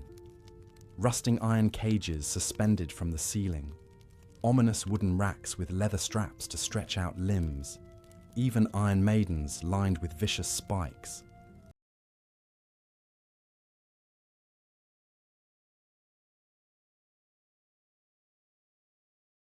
All would have been common sights in the medieval torturer's toolkit. One of the most dreaded devices was the infamous rack. Imagine being led into the clammy chamber, trembling with terror as the leather cuffs are fastened around your wrists and ankles. You stare up at the thick wooden rollers, knowing that with each turn, your limbs will be stretched farther and farther apart. Sinews strain, tendons pop, joints crackle and threaten to dislocate as the splintering pain builds. How long could you hold out against such torment? How long before you're compelled to confess to whatever accusations your tormentors level against you, true or not? The tragic case of Anne Askew comes to mind. Put on the rack for her Protestant beliefs under the reign of Henry VIII, this young woman refused to name others who shared her faith. Her limbs were stretched until her hips and knees were torn from their sockets, yet still she did not yield. Her incredible fortitude may have sealed her fate of burning at the stake as an unrepentant heretic. Sometimes, the confessions, tortured out of victims on the rack or under other brutal methods, led them straight to the executioner's block. In an era when justice was often harsh and evidence was flimsy, false confessions were all too common. The rack in particular had a notorious reputation for compelling the accused to admit to anything, simply to stop the unbearable pain. Once a confession was obtained, regardless of its veracity, the prisoner's fate was usually sealed. A public execution awaited, whether by the relatively quick and merciful method of beheading, or by slower, more agonizing means, meant to inflict maximum suffering and send a message to other would-be criminals. For those of noble birth or high status, the sword or axe was the usual implement of execution. In theory, decapitation was a fast death, with one swift stroke severing head from body. But the gruesome reality didn't always align with that ideal. Take the tragic case of Mary, Queen of Scots. Condemned to death for plotting against her cousin Queen Elizabeth I, Mary faced the block with renowned poise and dignity. Clothed in a vibrant red gown to conceal any blood, she calmly recited prayers in Latin as she knelt and placed her head on the stump. What should have been a solemn and quick death turned into a grisly spectacle as the executioner's first strike missed her neck and struck the back of her head. A shocked gasp rippled through the crowd. The second blow severed most of her neck, but still failed to fully decapitate. Only with a third strike could the axeman finally hack through the last sinews and gristle. As he lifted the severed head to the crowd, Mary's pained expression and lips, still mouthing silent prayers, bore witness to a botched and excruciating end unfit for a queen. For commoners, hanging was a far more typical sentence, and one that usually went more according to plan, albeit no less gruesomely. The condemned would be led up to a tall wooden gallows, hands bound, a rough hemp rope noose draped heavily around their neck. A hooded executioner, a priest intoning last rites, and a gathered crowd of stern-faced witnesses set a somber scene. The trapdoor would drop open with a rattle of hinges, plunging the condemned through to dangle at the end of the rope. If the fall was long enough and the noose positioned just right, death would come quickly as the neck snapped. More often, though, the victim would kick and struggle in a macabre dance, slowly strangling to death with bulging eyes and a protruding tongue as the minutes dragged by. The crowd watched solemnly until the twitching stilled, and it was clear the deed was done. Death by hanging, the ignoble end of thieves, brigands, and peasant rabble. Pressing or crushing was another grim way to go, and one reserved for some very specific offences. Those who refused to enter a plea at their trial could be subjected to peine-forte et dure, hard and forceful punishment, to compel them to speak. The accused would be laid on their back, naked, with a heavy board placed across their chest. Then, weights or stones would be piled on one by one, slowly constricting their breathing as the tremendous pressure mounted. The ordeal could last for hours or even days, as more and more weight compressed the chest and vital organs. Shallow, laboured breaths would grow further and further apart. Ribs would splinter and crack. Lungs collapse, and the heart strain to beat under the crushing load. Eventually, the poor soul would either gasp out a plea or expire from the slow agony of suffocation. One of the most famous cases of pressing was that of Margaret Clitheroe, put to death in this excruciating manner in 1586. Her crime: harbouring Catholic priests at a time when Catholicism was outlawed in England. Stripped and laid between two doors, she was crushed under 800 pounds of rocks over the course of 15 minutes. Before she succumbed, her last words were to pray for the Queen's salvation. Her steadfast faith in the face of such brutality led to her eventual beatification as a martyr. Burning at the stake was another particularly dreadful way to die, the visceral opposite of the holy cremation that marked an exalted end in some cultures. In medieval Europe, death by burning was reserved for sins of the soul and crimes against the church, punishments for heretics, blasphemers, and unrepentant witches. The condemned would be led to a towering pyre, stacked high with bundles of dry kindling and tar-soaked logs. A stout wooden post rose from the center, adorned with iron shackles or chains. As the prisoner was bound tightly to the stake, priests would make one final attempt to extract a confession and reconciliation with the church, the only path to salvation for their mortal soul. Whether they recanted or stood firm, the results were the same. Unforgiving flames would soon envelop them.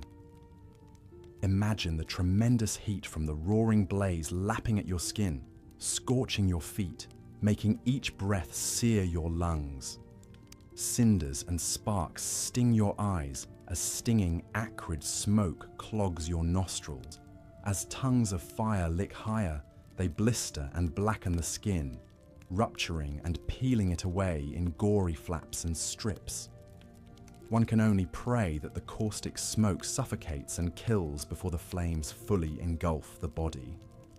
Such was the torturous fate of the famous Joan of Arc, the defiant young maiden who led the French army against the English. Condemned as a heretic for her brazen rebellion and insistence on male dress, she was burned at the stake in 1431 at the tender age of 19. In a final act of cruelty, her executioners raked back the flames when she was on the brink of death, so the gathered crowd could watch her expire.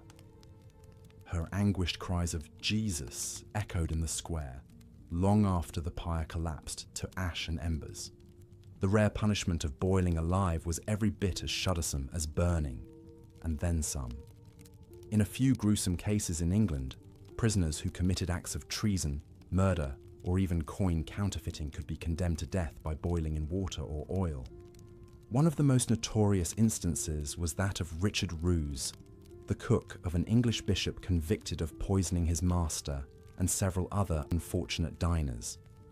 His sentence was to be boiled to death at London's notorious execution spot of Smithfield. In 1532, a great cauldron was erected and filled with water. Rose was strung up by his torso and repeatedly dunked in the scalding water. The flesh was literally boiled from his bones over the course of an agonizing hour until he finally succumbed. It's impossible to imagine the excruciating pain of being immersed in blistering hot liquid, skin peeling away, eyes and mouth searing. Each desperate gasp for air would only scald the throat and fill the lungs. Any witnesses surely recoiled from the hideous shrieks and grim stench of cooking flesh, but not before the ghastly sight was seared forever in their memories as a warning against the unimaginable suffering awaiting traitors. Perhaps the most elaborate and grisly form of execution was the notorious practice of being hanged, drawn and quartered. Mercifully rare, this was the ultimate punishment for crimes of high treason against the crown. The condemned man, usually a rebel or conspirator against the king, would first be dragged to the gallows on a slatted wooden hurdle, pulled by a horse. Already brutalized and bloodied by the rough journey, he would then be hanged by the neck, but cut down while still alive. What followed next was a gruesome butchering and dismemberment that shocked even the most hardened executioners and onlookers. As the prisoner lay dazed and struggling on the blood-slick platform, the executioner would take his knife and slice open his abdomen with practiced cuts. Reaching inside the gaping cavity, he would pull out fistfuls of slippery, steaming entrails and toss them into a waiting cauldron. The man's screams of agony rent the air, soon turning to guttural gurgles as he choked on his own blood. But the ordeal was far from over. With the victim in shock and mercifully unconscious, the executioner would hack off his head with an axe and hold it aloft for the cheering crowd. Then, the arms and legs were severed as well, leaving a mutilated and unrecognizable torso behind. In a final desecration, the head and limbs would often be dipped in tar and displayed at the city gates or other public spots as a grim warning to others. The famous Scottish freedom fighter William Wallace allegedly suffered this grisly fate after leading a rebellion against English rule in the 13th century. After being captured and tried in London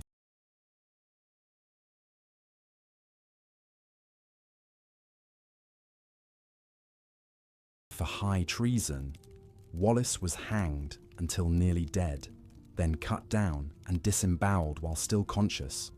His organs burned before his eyes. Finally, he was beheaded and quartered, his severed head dipped in tar and mounted on a spike atop London Bridge. His 4 limbs were sent to the far corners of Britain as a stark warning against treason and defiance of the English crown. As we reflect back on these brutal scenes and shudder-inducing ordeals, it's natural to feel a mix of horror, revulsion, and perhaps even morbid curiosity. The dark chapters of history hold a grim fascination, even as they repel us with their cruelty. It's hard to fathom the depths of suffering that our fellow humans have inflicted on one another in the name of justice, religion, or social order. But we must remember that these stomach-churning punishments, as horrific as they seem to our modern sensibilities, were very much a product of their time. In an era when life was often nasty, brutish, and short, when superstition held sway and the average person lived in grinding poverty and backbreaking labor, justice was equally harsh and unforgiving. The methods of torture and execution we've described were seen as a necessary means of maintaining law and order,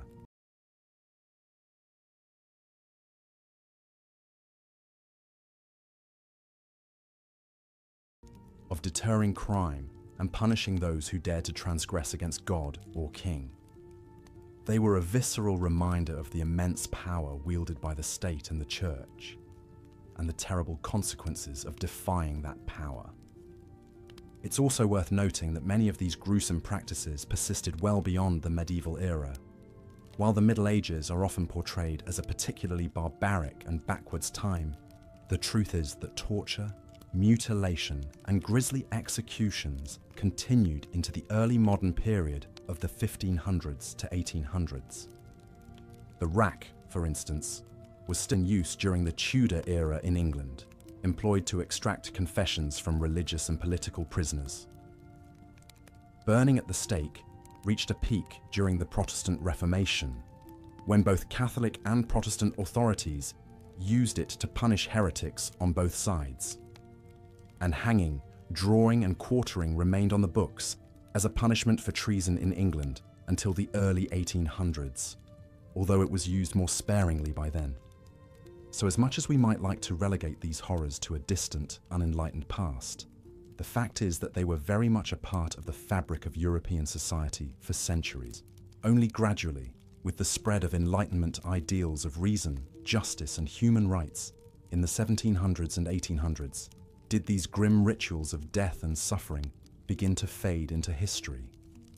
Today, we look back on the savageries of the past with a mix of fascinated horror and solemn reverence for those who suffered unimaginable agonies. We give thanks for the relative peace, prosperity, and rule of law that prevails in much of the modern world, while acknowledging that cruelty and injustice still persist in too many places. But perhaps, by confronting and remembering the dark deeds of history, we can renew our commitment to building a world of greater compassion, dignity, and mercy for all. A world where no one need fear the rack, the stake, or the hangman's noose. A world where justice is tempered with wisdom, and where even the lowliest among us is treated with respect. As you drift off to sleep, pondering these heavy themes, take comfort in the progress we've made, and the countless souls who worked to bend the arc of history towards justice. While the past may be stained with blood and tears, the future is ours to shape into something brighter. Sweet dreams of a better world to come, however slow and halting the journey there may be. As night falls over a medieval village, the only light comes from flickering torches illuminating the grim stone walls of the local lord's castle. For the unfortunate souls imprisoned within those walls, the darkness brings no respite, only the dread of what new torments the morning may bring, because in these brutal times, the penalties for crimes both great and small are often horrific beyond imagination. One of the most common punishments reserved for thieves, adulterers, and other petty criminals is a stint in the stocks or pillory. Picture, if you will, a hapless peasant, perhaps a young man who stole a loaf of bread to feed his starving family. He is dragged into the village square and locked into a wooden frame, his head and hands protruding through holes, unable to move or hide his face. For hours or even days, he is subjected to the jeers and taunts of the locals, who pelt him with rotten fruit and vegetables until he is covered in putrid filth. The stench attracts flies, which buzz around his head incessantly. His muscles cramp agonizingly, but he cannot shift position.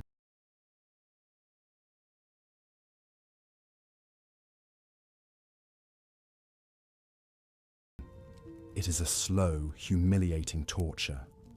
For more serious offenses, the punishments grow harsher still.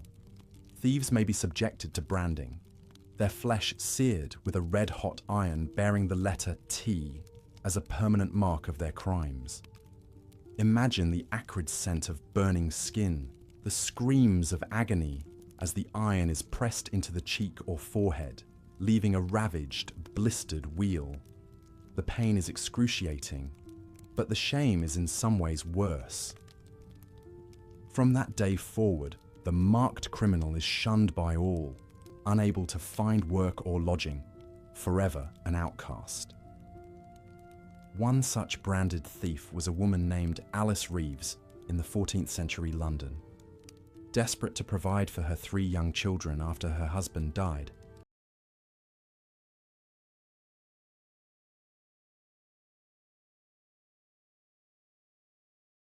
Alice pilfered a silver candlestick from a merchant's home, where she worked as a maid.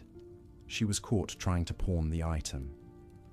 At her trial, the court decreed that as this was her first offence, she would be spared execution.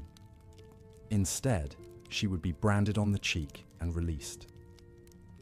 As the iron was heated in the courtroom fireplace, Alice trembled and wept, begging for mercy.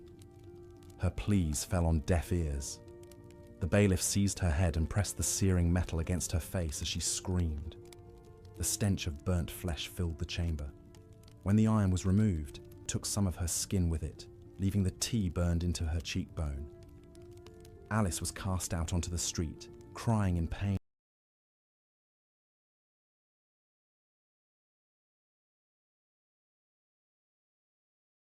and despair, her life forever ruined by one desperate mistake. But even branding pales in comparison to the ordeals inflicted on prisoners in torture chambers. Many medieval castles had these dank, windowless cells, where the work of extracting confessions took place away from prying eyes. The dungeons reeked of mold, human waste, and fear. In the flickering torchlight, an array of gruesome devices hung on the walls: tongs, pincers, irons. When the castle's lord or inquisitor wished to interrogate a prisoner, they would have the accused brought to the chamber in shackles. A common torture was the rack, a wooden frame fitted with ropes and cranks. The prisoner would be tied down, arms and legs outstretched. Then the torturer would turn the cranks, tightening the ropes, slowly stretching the limbs. Joints would strain against their sockets. Ligaments would start to tear. Bones would crack. The agony was unbearable. Many prisoners would confess to anything, true or not, just to make the pain stop. Imagine a man accused of plotting against his king, dragged screaming to the rack in the middle of the night. He proclaims his innocence even as his arms are wrenched up above his head and his ankles bound. The splintery wood digs into his back as the ropes pull tighter and tighter. He prays aloud, promising God that he will be good, that he will never sin again if only the torment will end. The crank turns. His shoulders start to pop from their sockets, and his prayers dissolve into agonized wailing. The torturer asks again for a confession. At first, the prisoner refuses, but as the pressure builds and his muscles begin to tear, he breaks. In a hoarse, ragged scream, he admits to treason, black magic, devil worship, anything his accuser suggests. All lies, but the lies will buy him a quicker death than the slow ruin of the rack. Torture was not limited to stretching. Thumbscrews were a common and excruciating method of extracting information. These crude metal vices were tightened around the fingers or toes, slowly crushing them to pulp as the prisoner shrieked in agony. The pain was so intense that many victims would pass out. They would be revived with buckets of freezing water, only to have the screws tightened further until the bones splintered. The ruined digits would often have to be amputated later, leaving the survivor maimed. Another brutal technique was the strappado, a kind of reverse hanging. The accused would have their hands bound behind their back and then be hoisted into the air by a rope tied to their wrists. The weight of their body would wrench their arms backward and upward, dislocating the shoulders with a sickening pop. Prisoners would be dropped and raised repeatedly, each time tearing the joints further out of their sockets until they confessed or lost consciousness. Some accounts describe weights being tied to the victim's feet to increase the strain on the arms. It was an absolutely excruciating ordeal. One of the best documented cases of strappado torture was that of the Templar Knights in the early 1300s. This powerful Catholic military order was accused of heresy and witchcraft by King Philip IV of France, who coveted their wealth. Dozens of Templars, including the elderly Grand Master Jacques de Molay, were arrested and brutally tortured by royal inquisitors.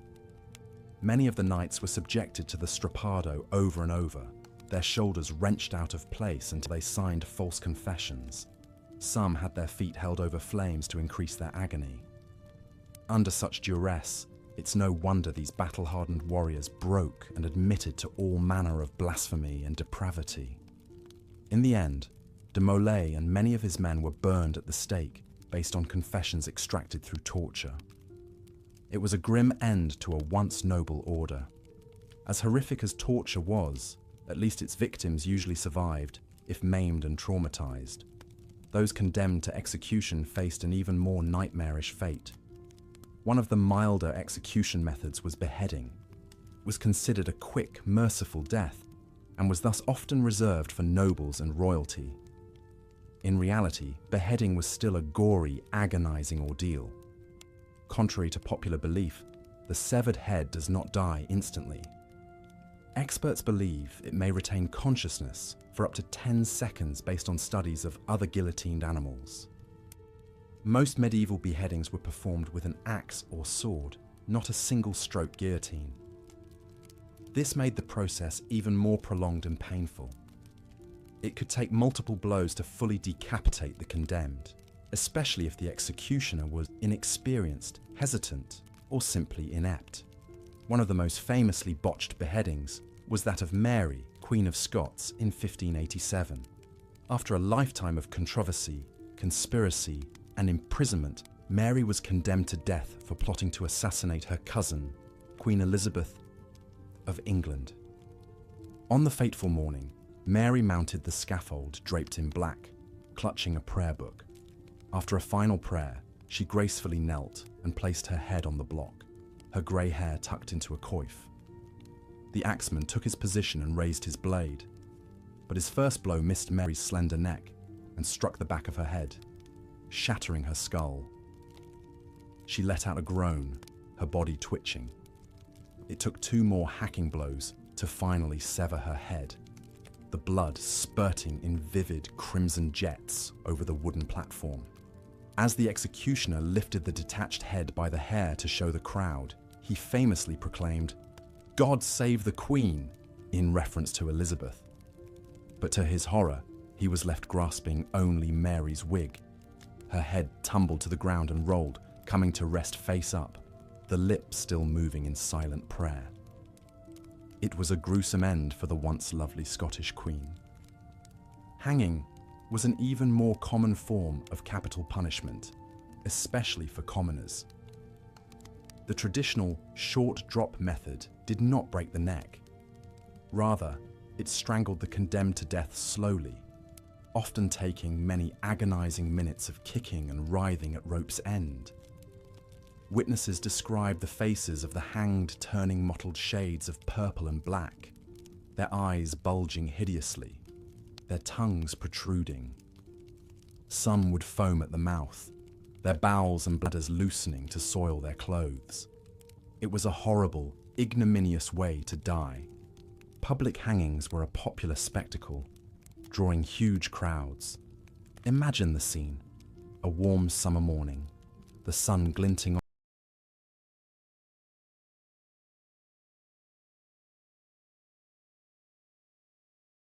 off the dew-dampened grass.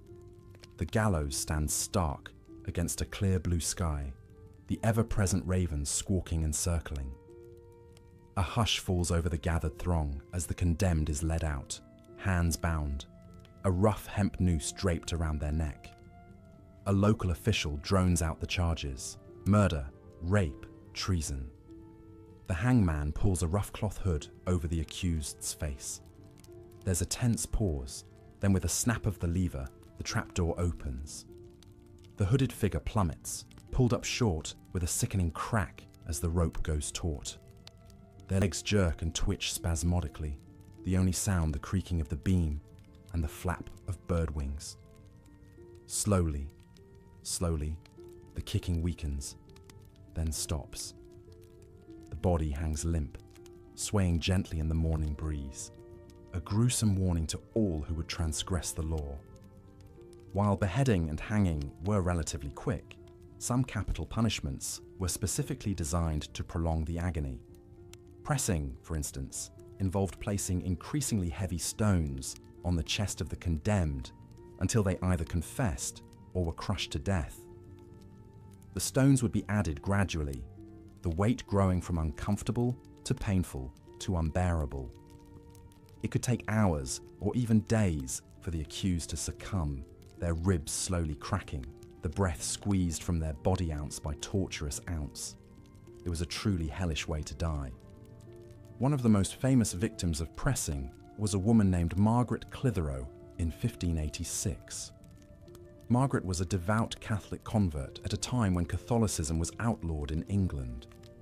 She harbored fugitive priests in her home and held secret masses. Eventually, she was arrested and sentenced to pressing for refusing to enter a plea to the charges, believing the government had no right to try her for her faith.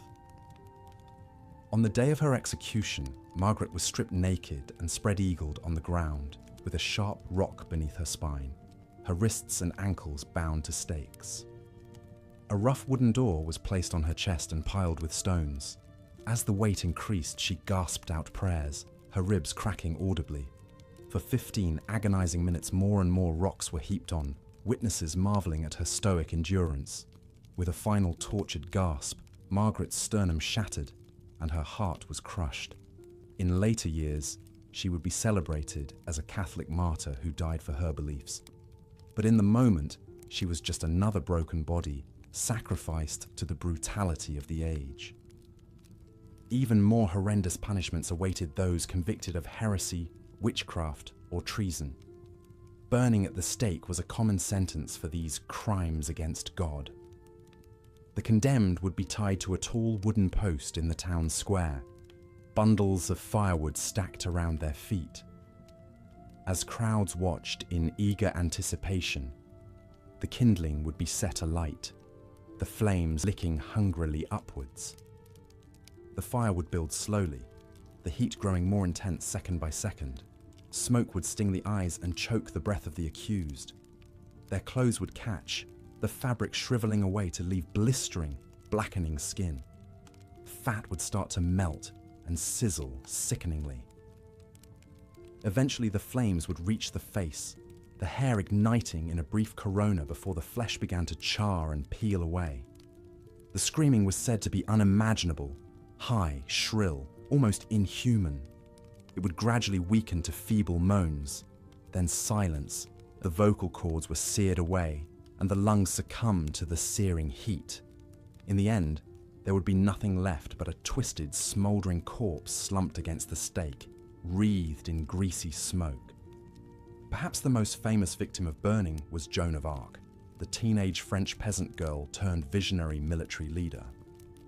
Guided by the voices of saints, Joan led the French army to improbable victories against the English, but her success earned her powerful enemies. Captured and tried for heresy and witchcraft, the 19-year-old was condemned to the flames. On the morning of her execution, Joan was dressed in a long white robe, her head shaved. She wept as she was tied to the towering stake, pleading for a cross to gaze upon in her final moments. One of the sympathetic priests fashioned a small crucifix from 2 twigs and held it up to her as the pyre was lit. Joan fixed her eyes upon it as the flames rose around her, calling out, "Jesus, Jesus!" Her cries turned to agonized shrieks as the fire engulfed her slender body. Within minutes she fell silent, succumbing to the smoke and the searing heat. As the flame died away, the charred corpse crumbled to ash. In a cruel twist, Joan's remains were cast into the river to prevent them being collected as holy relics.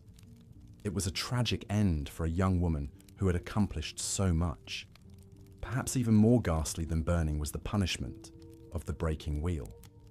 This grisly sentence was reserved for only the most heinous crimes, such as banditry, murder, and treason. The condemned would be lashed spread-eagle to a large wooden wagon wheel, their limbs stretched out along the spokes. The executioner would then use an iron bar to methodically shatter the bones in each arm and leg with heavy hammer-like blows. The dull, splintering cracks of breaking bone would mingle with the victim's agonized screams and the jeers of the crowd. Once each limb had been crushed to a pulpy mess, the executioner would thread the mangled arms and legs through the spokes of the wheel. The wheel would then be hoisted up on a tall pole and left to spin slowly in the wind. The broken, bleeding body splayed across it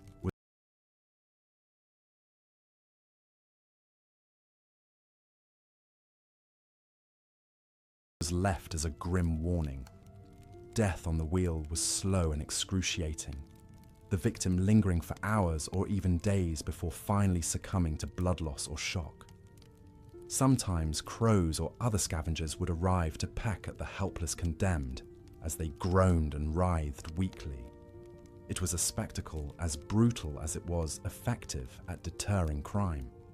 One of the most infamous breakings happened in 1757 to Robert François Damiens, who attempted to assassinate King Louis XV of France. Damiens stabbed the king with a penknife, causing a minor wound. It was a crime of staggering audacity, and one that demanded a horrific retribution. Damiens was condemned to be broken alive, then dismembered by horses, his body burned, and the ashes scattered to the wind. The execution was a public spectacle, attended by thousands. Damiens was fastened to a scaffold with iron shackles as the executioner heated pincers in a brazier. These red-hot tongs were used to methodically tear the skin and flesh from his arms, legs, and chest, the wounds quickly cauterized by the searing metal to prolong his suffering. Molten lead and boiling oil were poured into the gaping holes as Damiens screamed in unfathomable agony. Next came the breaking. Each limb was inflexibly bound to a stout wooden plank, and with meticulous care, the executioner shattered the bones with an iron bar, turning the limbs to jelly with precise pulverizing blows. The broken, twisted arms and legs were then threaded through a wheel and hoisted up for all to see, a red ruin of flesh, sinew, and splintered bone. Incredibly, Damiens remained conscious and lucid, crying to God for mercy.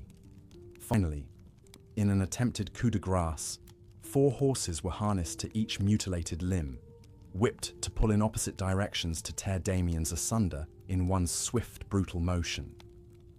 But his tendons had been so destroyed by the tongs and the wheel that his limbs would not separate. The horses strained repeatedly against his dead weight as he wailed in boundless torment.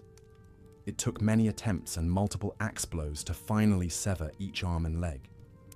The detached, shredded stumps were tossed into a fire along with Damiens' blood-drained torso. The stench of burning meat filled the Parisian square as the assassin's remains were reduced to oily black ash. The execution had lasted an unimaginable 3 hours. It was a slow death of unthinkable sadism, a level of cruelty difficult for the modern mind to fathom. But to the frenzied crowd, it was a just retribution against the... Branding wasn't only used to mark thieves and adulterers. It was also a punishment inflicted on other offenders like runaway slaves, deserting soldiers, religious dissenters, and seditious rebels challenging the crown. The mark was meant not just as a penalty, but as a visible, permanent warning to all society about the consequences of transgression. Imagine a young woman named Alice, a peasant from a small English village in the year 1405. She had the misfortune of getting pregnant out of wedlock, a moral crime in the eyes of the church. As penance for her sin, the local authorities sentenced her to be branded on the face with the letter S for her unchaste sex. Picture Alice being dragged to the center of town, her arms bound tightly behind her back. The villagers gather around to witness her disgrace, their faces a mix of pity, disgust, and morbid fascination. A grim-faced clergyman reads out her crime and sentence, his voice dripping with condemnation. Alice sobs and begs for mercy, but her pleas fall on deaf ears. The blacksmith approaches, clutching a glowing hot iron poker from his forge. The metal tip is shaped into a menacing letter S. He positions it just inches from Alice's tear-stained cheek as she writhes against the rough hands restraining her. With a swift, forceful motion, the blacksmith presses the searing brand into her delicate skin. Alice lets out an ungodly shriek of agony as smoke rises from her branded flesh.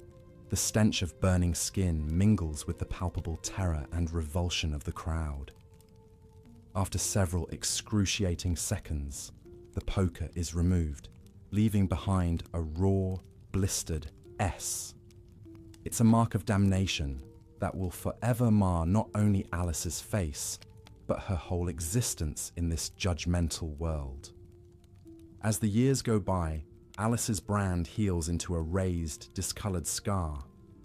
It's an inescapable reminder of her youthful indiscretion, one that affects every aspect of her hard-scrabble life. Mothers pull their children closer as she passes in the street, warning them not to end up like Scarlet Alice. She is shunned by most everyone in the village. No respectable man will marry her, and even employers hesitate to hire her.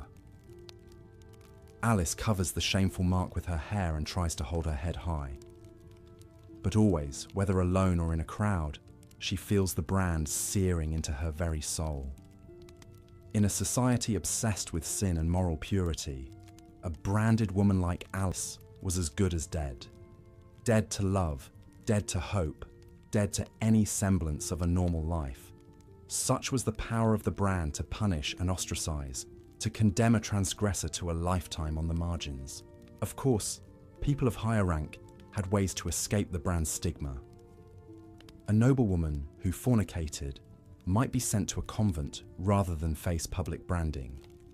A wealthy merchant could potentially bribe his way out of the sentence or have it commuted to a fine.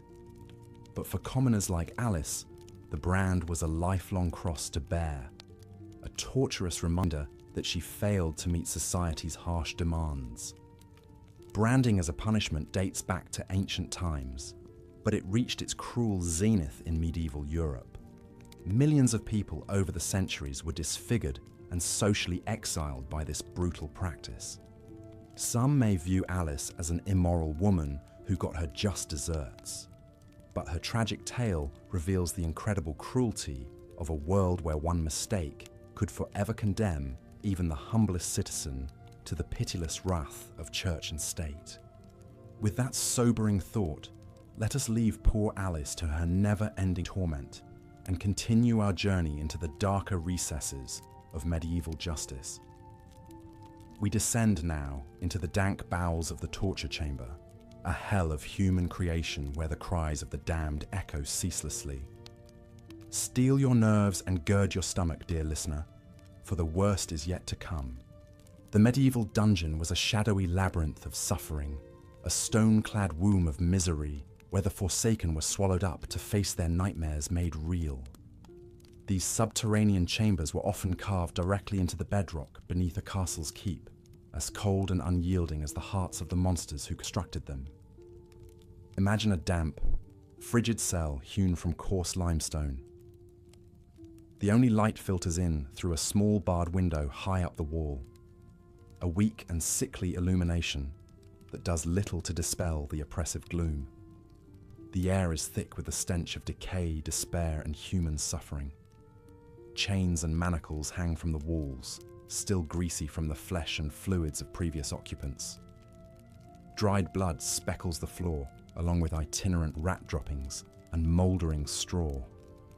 Into this foul oubliette, the accused were thrown to await their interrogation and torment at the hands of professional torturers. These grotesque men were artists of agony, masters of extracting confessions through the infliction of hideous bodily anguish.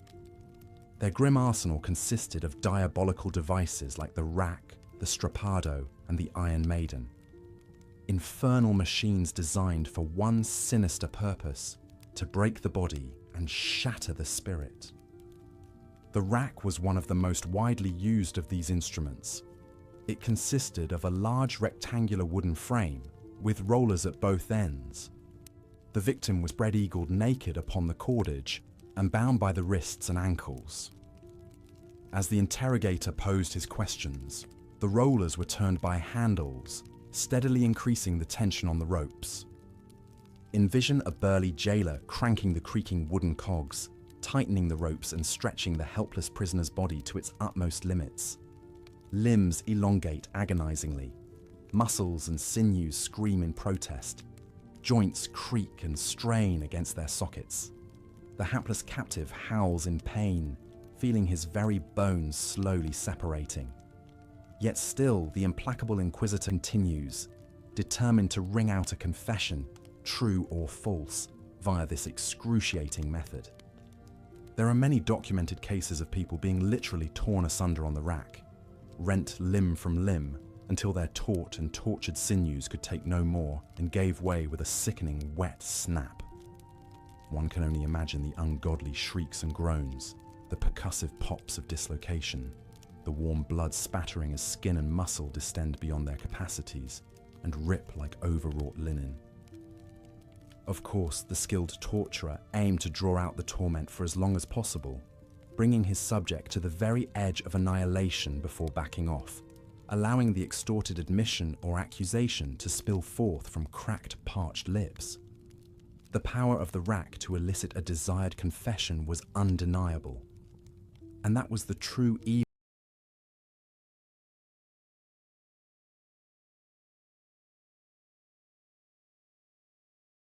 of the device, more than even the grievous physical wounds it inflicted.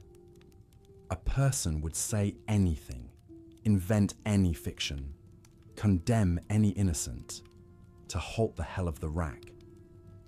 Consider the case of Nicholas Braun, an English papist implicated in a plot against King James I in 1604.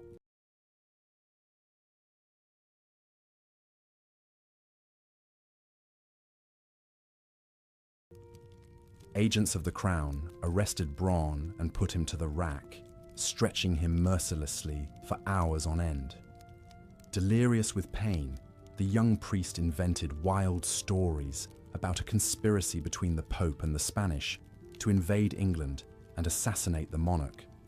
None of it was true, but the tormented Braun would have gladly denounced his own mother if it would relieve his suffering on the rack. Such was the insanity-inducing power of this vile apparatus. The rack left its mangled victims permanently scarred, both in body and in mind. Assuming they even survived the ordeal, they often lost the use of tortured limbs, developed chronic pain in overextended joints, and were haunted by searing dread and the nightmare sounds of their own anguished screams. And always, in the lurid theatre of their memories, there would remain the leering faces of their tormentors, their hands on the rollers, asking, always asking, as they strained and contorted on the very precipice of human endurance. So vivid was this torture, so indelible its cruel brand on the psyche, that some prisoners continued to have startling confessions spill unbidden from their lips long after their stint on the rack was over. A few were so shattered that they went to the gallows reciting the fictitious crimes squeezed out of them, the false witness beaten out of their broken flesh by the pitiless machinery of the medieval Inquisition. With a rueful sigh, we turn now from the rack and its wretched recipients. But do not unclench yet, gentle listener, for our macabre tour of dungeon depravities has only begun. More monstrous devices await in the gloom, each more fiendishly conceived than the last. So down, down we go, spiraling into a Stygian pit of institutionalized torment, where no glimmer of benevolence or mercy can penetrate. After the Catholic woman Margaret Clitheroe was slowly pressed to death over 15 agonizing minutes for the crime of harboring priests, her broken body was put on grotesque public display. Her fate served as a chilling warning to others who might defy the laws against Catholicism, yet many continued to risk the same terrible punishment to secretly practice their forbidden faith. Such religious persecution was all too common in medieval Europe. Charges of heresy could result in the most dreadful deaths, often by burning at the stake. One of history's most famous victims of this cruel sentence was the French peasant girl turned military leader, Joan of Arc. Joan's early life gave little indication of her extraordinary destiny. Born to humble farmers around the year 1412, she had a fairly typical peasant childhood. But as a deeply pious young girl, Joan began experiencing vivid religious visions that she believed were messages from God. Divine voices guided her to take up arms and help crown a French king to drive out the occupying English forces. Displaying remarkable charisma and conviction, the teenage Joan gained an audience with the French royal court. She won the tentative support of Crown Prince Charles, who desperately needed a morale boost for his beleaguered troops. Outfitted in men's armor and wielding a white banner, Joan led the French to several improbable victories against the English, bringing hope to her war-weary people. But Joan's brilliant military career proved short-lived. In 1430, she was captured by enemy soldiers loyal to England and put on trial for heresy and witchcraft. In a sham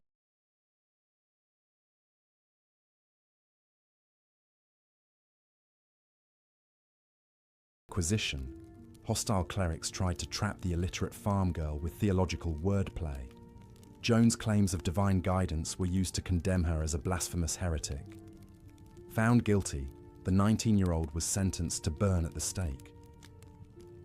On the morning of her execution, Joan was tied to a tall pillar in the town square of Rouen, with bundles of wood stacked beneath her feet. As crowds looked on, the pyre was set alight. Witnesses recalled the thick smoke and fierce heat of the rising flames, engulfing the slight figure in white. Joan's anguished cries carried over the crackle of the blaze, until finally, her once lively voice fell silent. The English executioners raked back the coals to reveal the blackened, smoking corpse, but Joan's heart, it was said, remained untouched by the flames. Her ashes were callously scattered in the river Seine. In a cruel twist of fate, Joan was later cleared of all charges and declared a martyr by the Pope. Today, the illiterate peasant girl is venerated as a saint, while her English persecutors are remembered as the true villains. For the crime of unwavering faith, Joan of Arc suffered an excruciating death, her short life extinguished in one of the most terrible execution methods ever conceived. Burning was considered a particularly fitting punishment for heretics, as the purifying power of flames was thought to destroy evil and cleanse the soul. But other horrific forms of execution were also used to make a lasting example out of the condemned. The gruesome spectacle of the breaking wheel was almost unrivaled in its slow cruelty. typically reserved for the most loathed criminals, breaking on the wheel began with the victim firmly tied to a large cartwheel, limbs splayed between the spokes. With a heavy iron cudgel or the blunt edge of an axe, the executioner would methodically smash the knees, elbows, shoulders, and hips, shattering each joint with hammer-like blows. Some variations started with the legs and worked up, prolonging the agony. Shattered bones ripped through flesh as the wheel slowly revolved, turning the criminal into a mangled wreck. The grisly remains would then be woven through the wheel spokes and hoisted on a tall pole, left to die of shock and exposure over hours or days. Crows pecking at their flesh, the broken bodies served as a grim reminder of the price of crossing the law. One of the most infamous victims of the breaking wheel was the highwayman Peter Stump, better known as the Werewolf of Bedburg. In the 16th century Germany, Stump spread terror across the countryside, accused not only of murder and robbery, but of black magic, rape, cannibalism, and shapeshifting into a ravenous wolf-like beast. While the more fantastical charges against Stump seemed like fearful peasant superstition, his reputation as a violent bandit was well established. After his capture in 1589, Stump confessed under torture to killing 13 children and 2 pregnant women, ripping the fetuses from their wombs to devour. He expressed no remorse for his depraved crimes.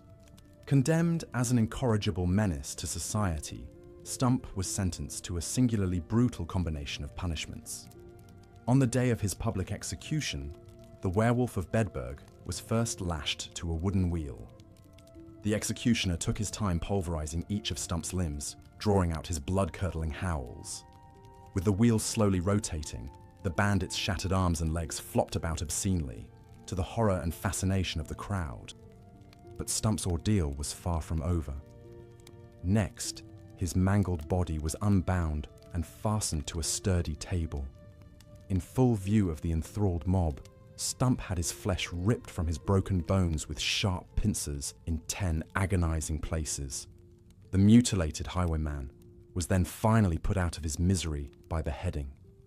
As a final insult, Stump's corpse was burned to ashes, denying him a Christian burial. His torture and execution was remembered for generations as a reminder of the savagery of the law, and the even greater savagery of the criminals who lived outside it. Such extreme public punishments were considered a necessary deterrent to maintain order in a harsh, lawless time. Another exceptionally cruel method of execution with an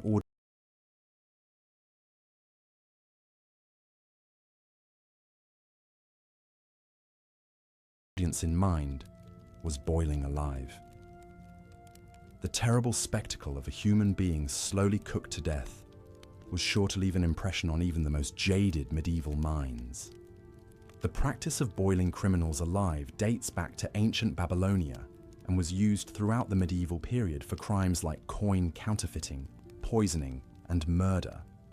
A large kettle or cauldron was filled with water, oil, tar, or even molten lead and placed over a roaring fire. The cauldron was often put on public display in the hours beforehand. The rising steam and bubbling surface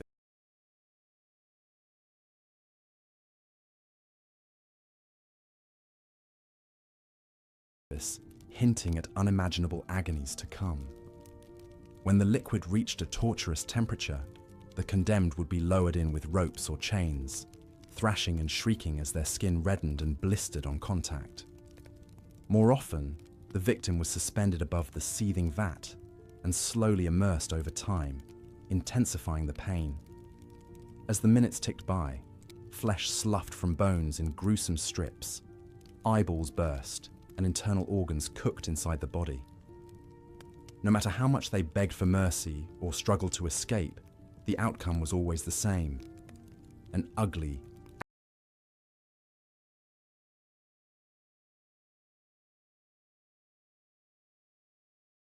agonizing demise. After a seeming eternity, the criminal's lifeless, stewed corpse would be fished out with hooks and unceremoniously dumped for disposal. One of England's most high-profile murders by boiling occurred in 1531. Richard Rose, a cook in the household of the powerful Bishop of Rochester, was arrested for attempting to poison the clergyman and his guests. Rose had allegedly stirred a lethal toxin into a pot of porridge, killing 2 people and sickening many others. While Rose claimed it was an accident, he was convicted of treason for his suspected assassination attempt and sentenced to be boiled alive. To make an example of Rose, King Henry VIII ordered a special Act of Parliament just for the occasion, declaring that all prisoners condemned for poison would henceforth share the cook's horrific fate. On the day of the execution, Rose was paraded through the streets of London to the cheers and jeers of the crowd. At the gruesome scene, he was bound and suspended with ropes over a bubbling cauldron. As he was slowly lowered in, inch by torturous inch, Rose's agonized wails filled the air. Londoners looked on in morbid glee as the poisoner was boiled to death before their eyes in a show of royal authority. Rose's ghastly execution stood for centuries as a warning against crossing the crown and the reviled crime of poisoning. Perhaps the only medieval punishment even more notorious than boiling alive was the dreadful practice of hanging, drawing, and quartering. Reserved for the most hated enemies of the state, this grisly combination of execution methods was designed to inflict the maximum possible suffering and indignity. The ritual of hanging, drawing, and quartering usually began with the condemned being tied to a wooden hurdle or fence panel and dragged through the streets by a horse. The jostling, scraping journey to the scaffold was both degrading and agonizing, leaving the prisoner bruised and bloodied before the execution even began. Upon reaching the public square, a jeering crowd gathered to witness the spectacle. The first step was hanging, but only partially. The condemned would be dropped from a platform with a rope around their neck, but cut down and revived before they could choke to death. Then came the drawing, a euphemism for disemboweling. The executioner would take a sharp knife and slice open the prisoner's abdomen, pulling out yards of slippery intestines and organs and tossing them into a waiting bucket or fire. Mercifully, this was often fatal, but not always. If the condemned was still alive, they faced the final horror of quartering. Their body would be hacked into 4 pieces with an axe. The severed head was often put on a spike and the quarters sent to the far corners of the kingdom as a terrifying display of the king's wrath. Sometimes the head was even dipped in tar to preserve it as a long-lasting warning. The quartered pieces might be left for the crows, tossed into a fire, or buried in unconsecrated ground, denying the eternal rest of a proper Christian burial. The grim litany of criminals subjected to hanging, drawing, and quartering reads like a who's who of medieval English villains. In 1305, Scottish rebel leader William Wallace was given a traitor's execution for rising up against King Edward I. The fierce warrior suffered the full punishment, hanged by the neck, cut down while still alive, disemboweled, beheaded, and cruelly quartered. In 1606, Guy Fawkes met the same terrible fate for his role in the failed gunpowder plot to assassinate King James I and restore a Catholic monarch. Fawkes was sentenced to the usual traitor's death, but he cheated the executioner by jumping from the scaffold and breaking his own neck. His co-conspirators weren't so lucky, enduring the grisly full quartering as crowds roared in bloodthirsty approval. The last victim to be hanged, drawn, and quartered in England was the French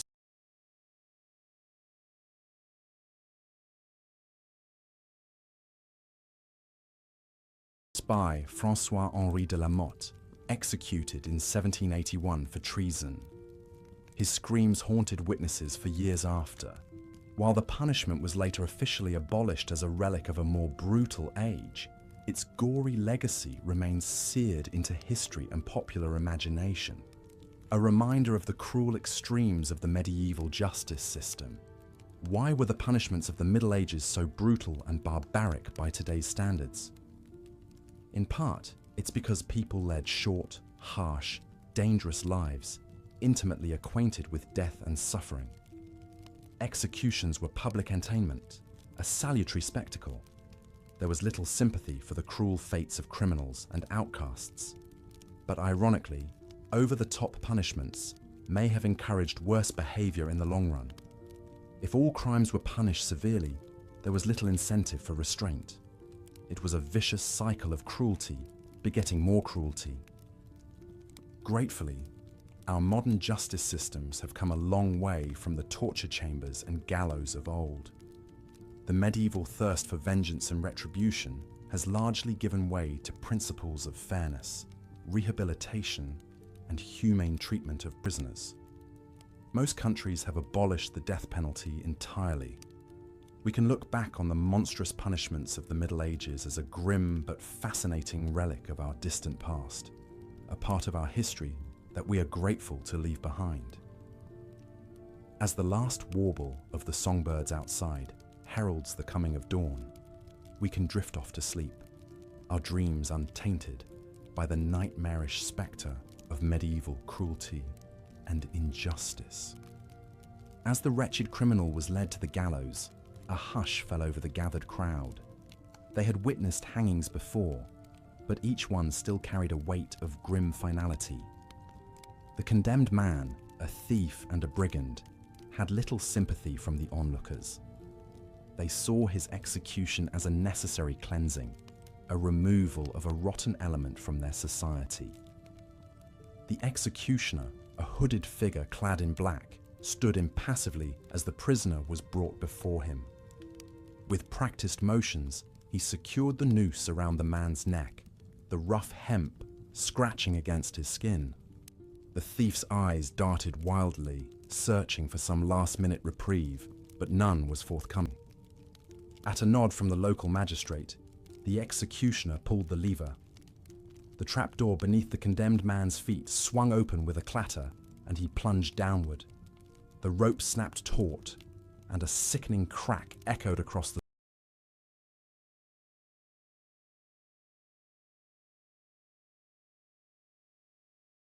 square as his neck broke.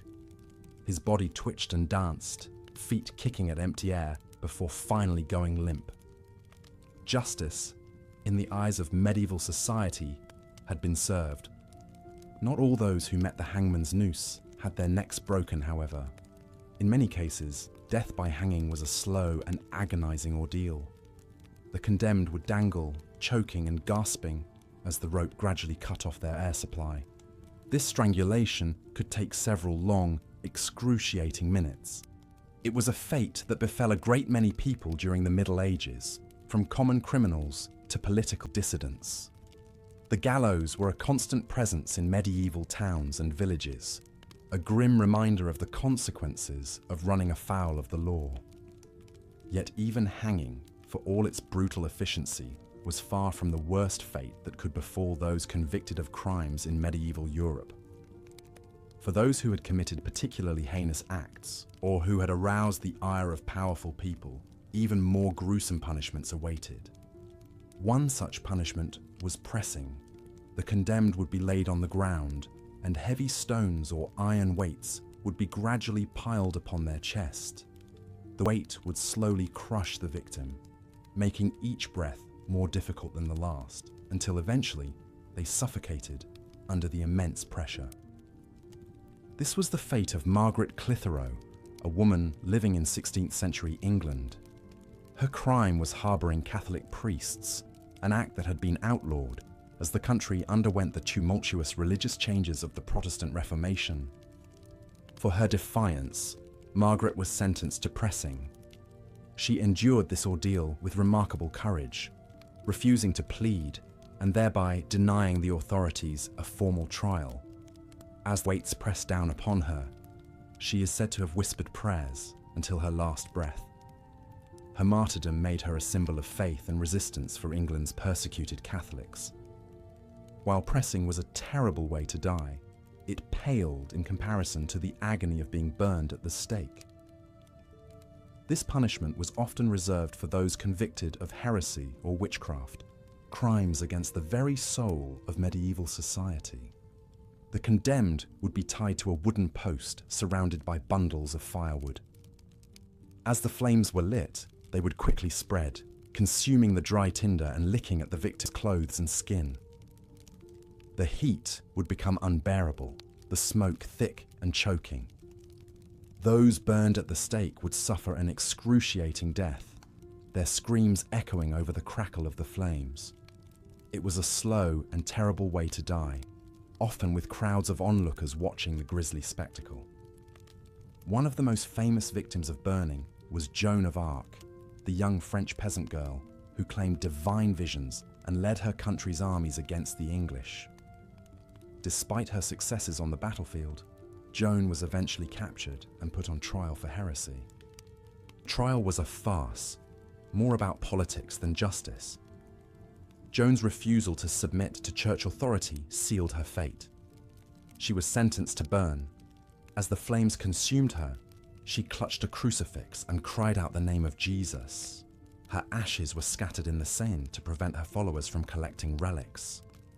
Joan's story illustrates the capricious and often cynical nature of medieval justice. Those in power could use accusations of crimes like heresy to eliminate threats and consolidate their own positions. The horrific punishments they inflicted were as much about sending a message and enforcing control as they were about dispensing true justice. Perhaps the most infamous of all medieval executions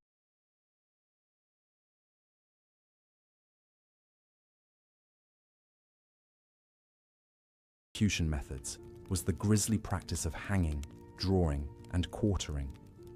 This was the ultimate punishment for high treason, a crime against the very foundations of the social order.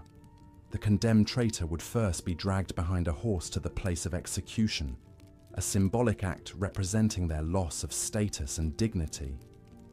They would then be hanged until nearly dead, their limp body cut down before the life had fully left it. What followed was truly horrific. The executioner would cut open the traitor's belly, spilling their guts onto the ground. Their entrails would be burned before their eyes as they watched, still clinging to the last threads of life. Finally, their body would be beheaded and chopped into 4 pieces, the quarters of the punishment's name. This was the gruesome fate met by William Wallace, the Scottish knight and rebel leader who defied English rule. After leading a spirited resistance and winning several battles, Wallace was eventually captured and brought to London for trial. He refused to submit to English authority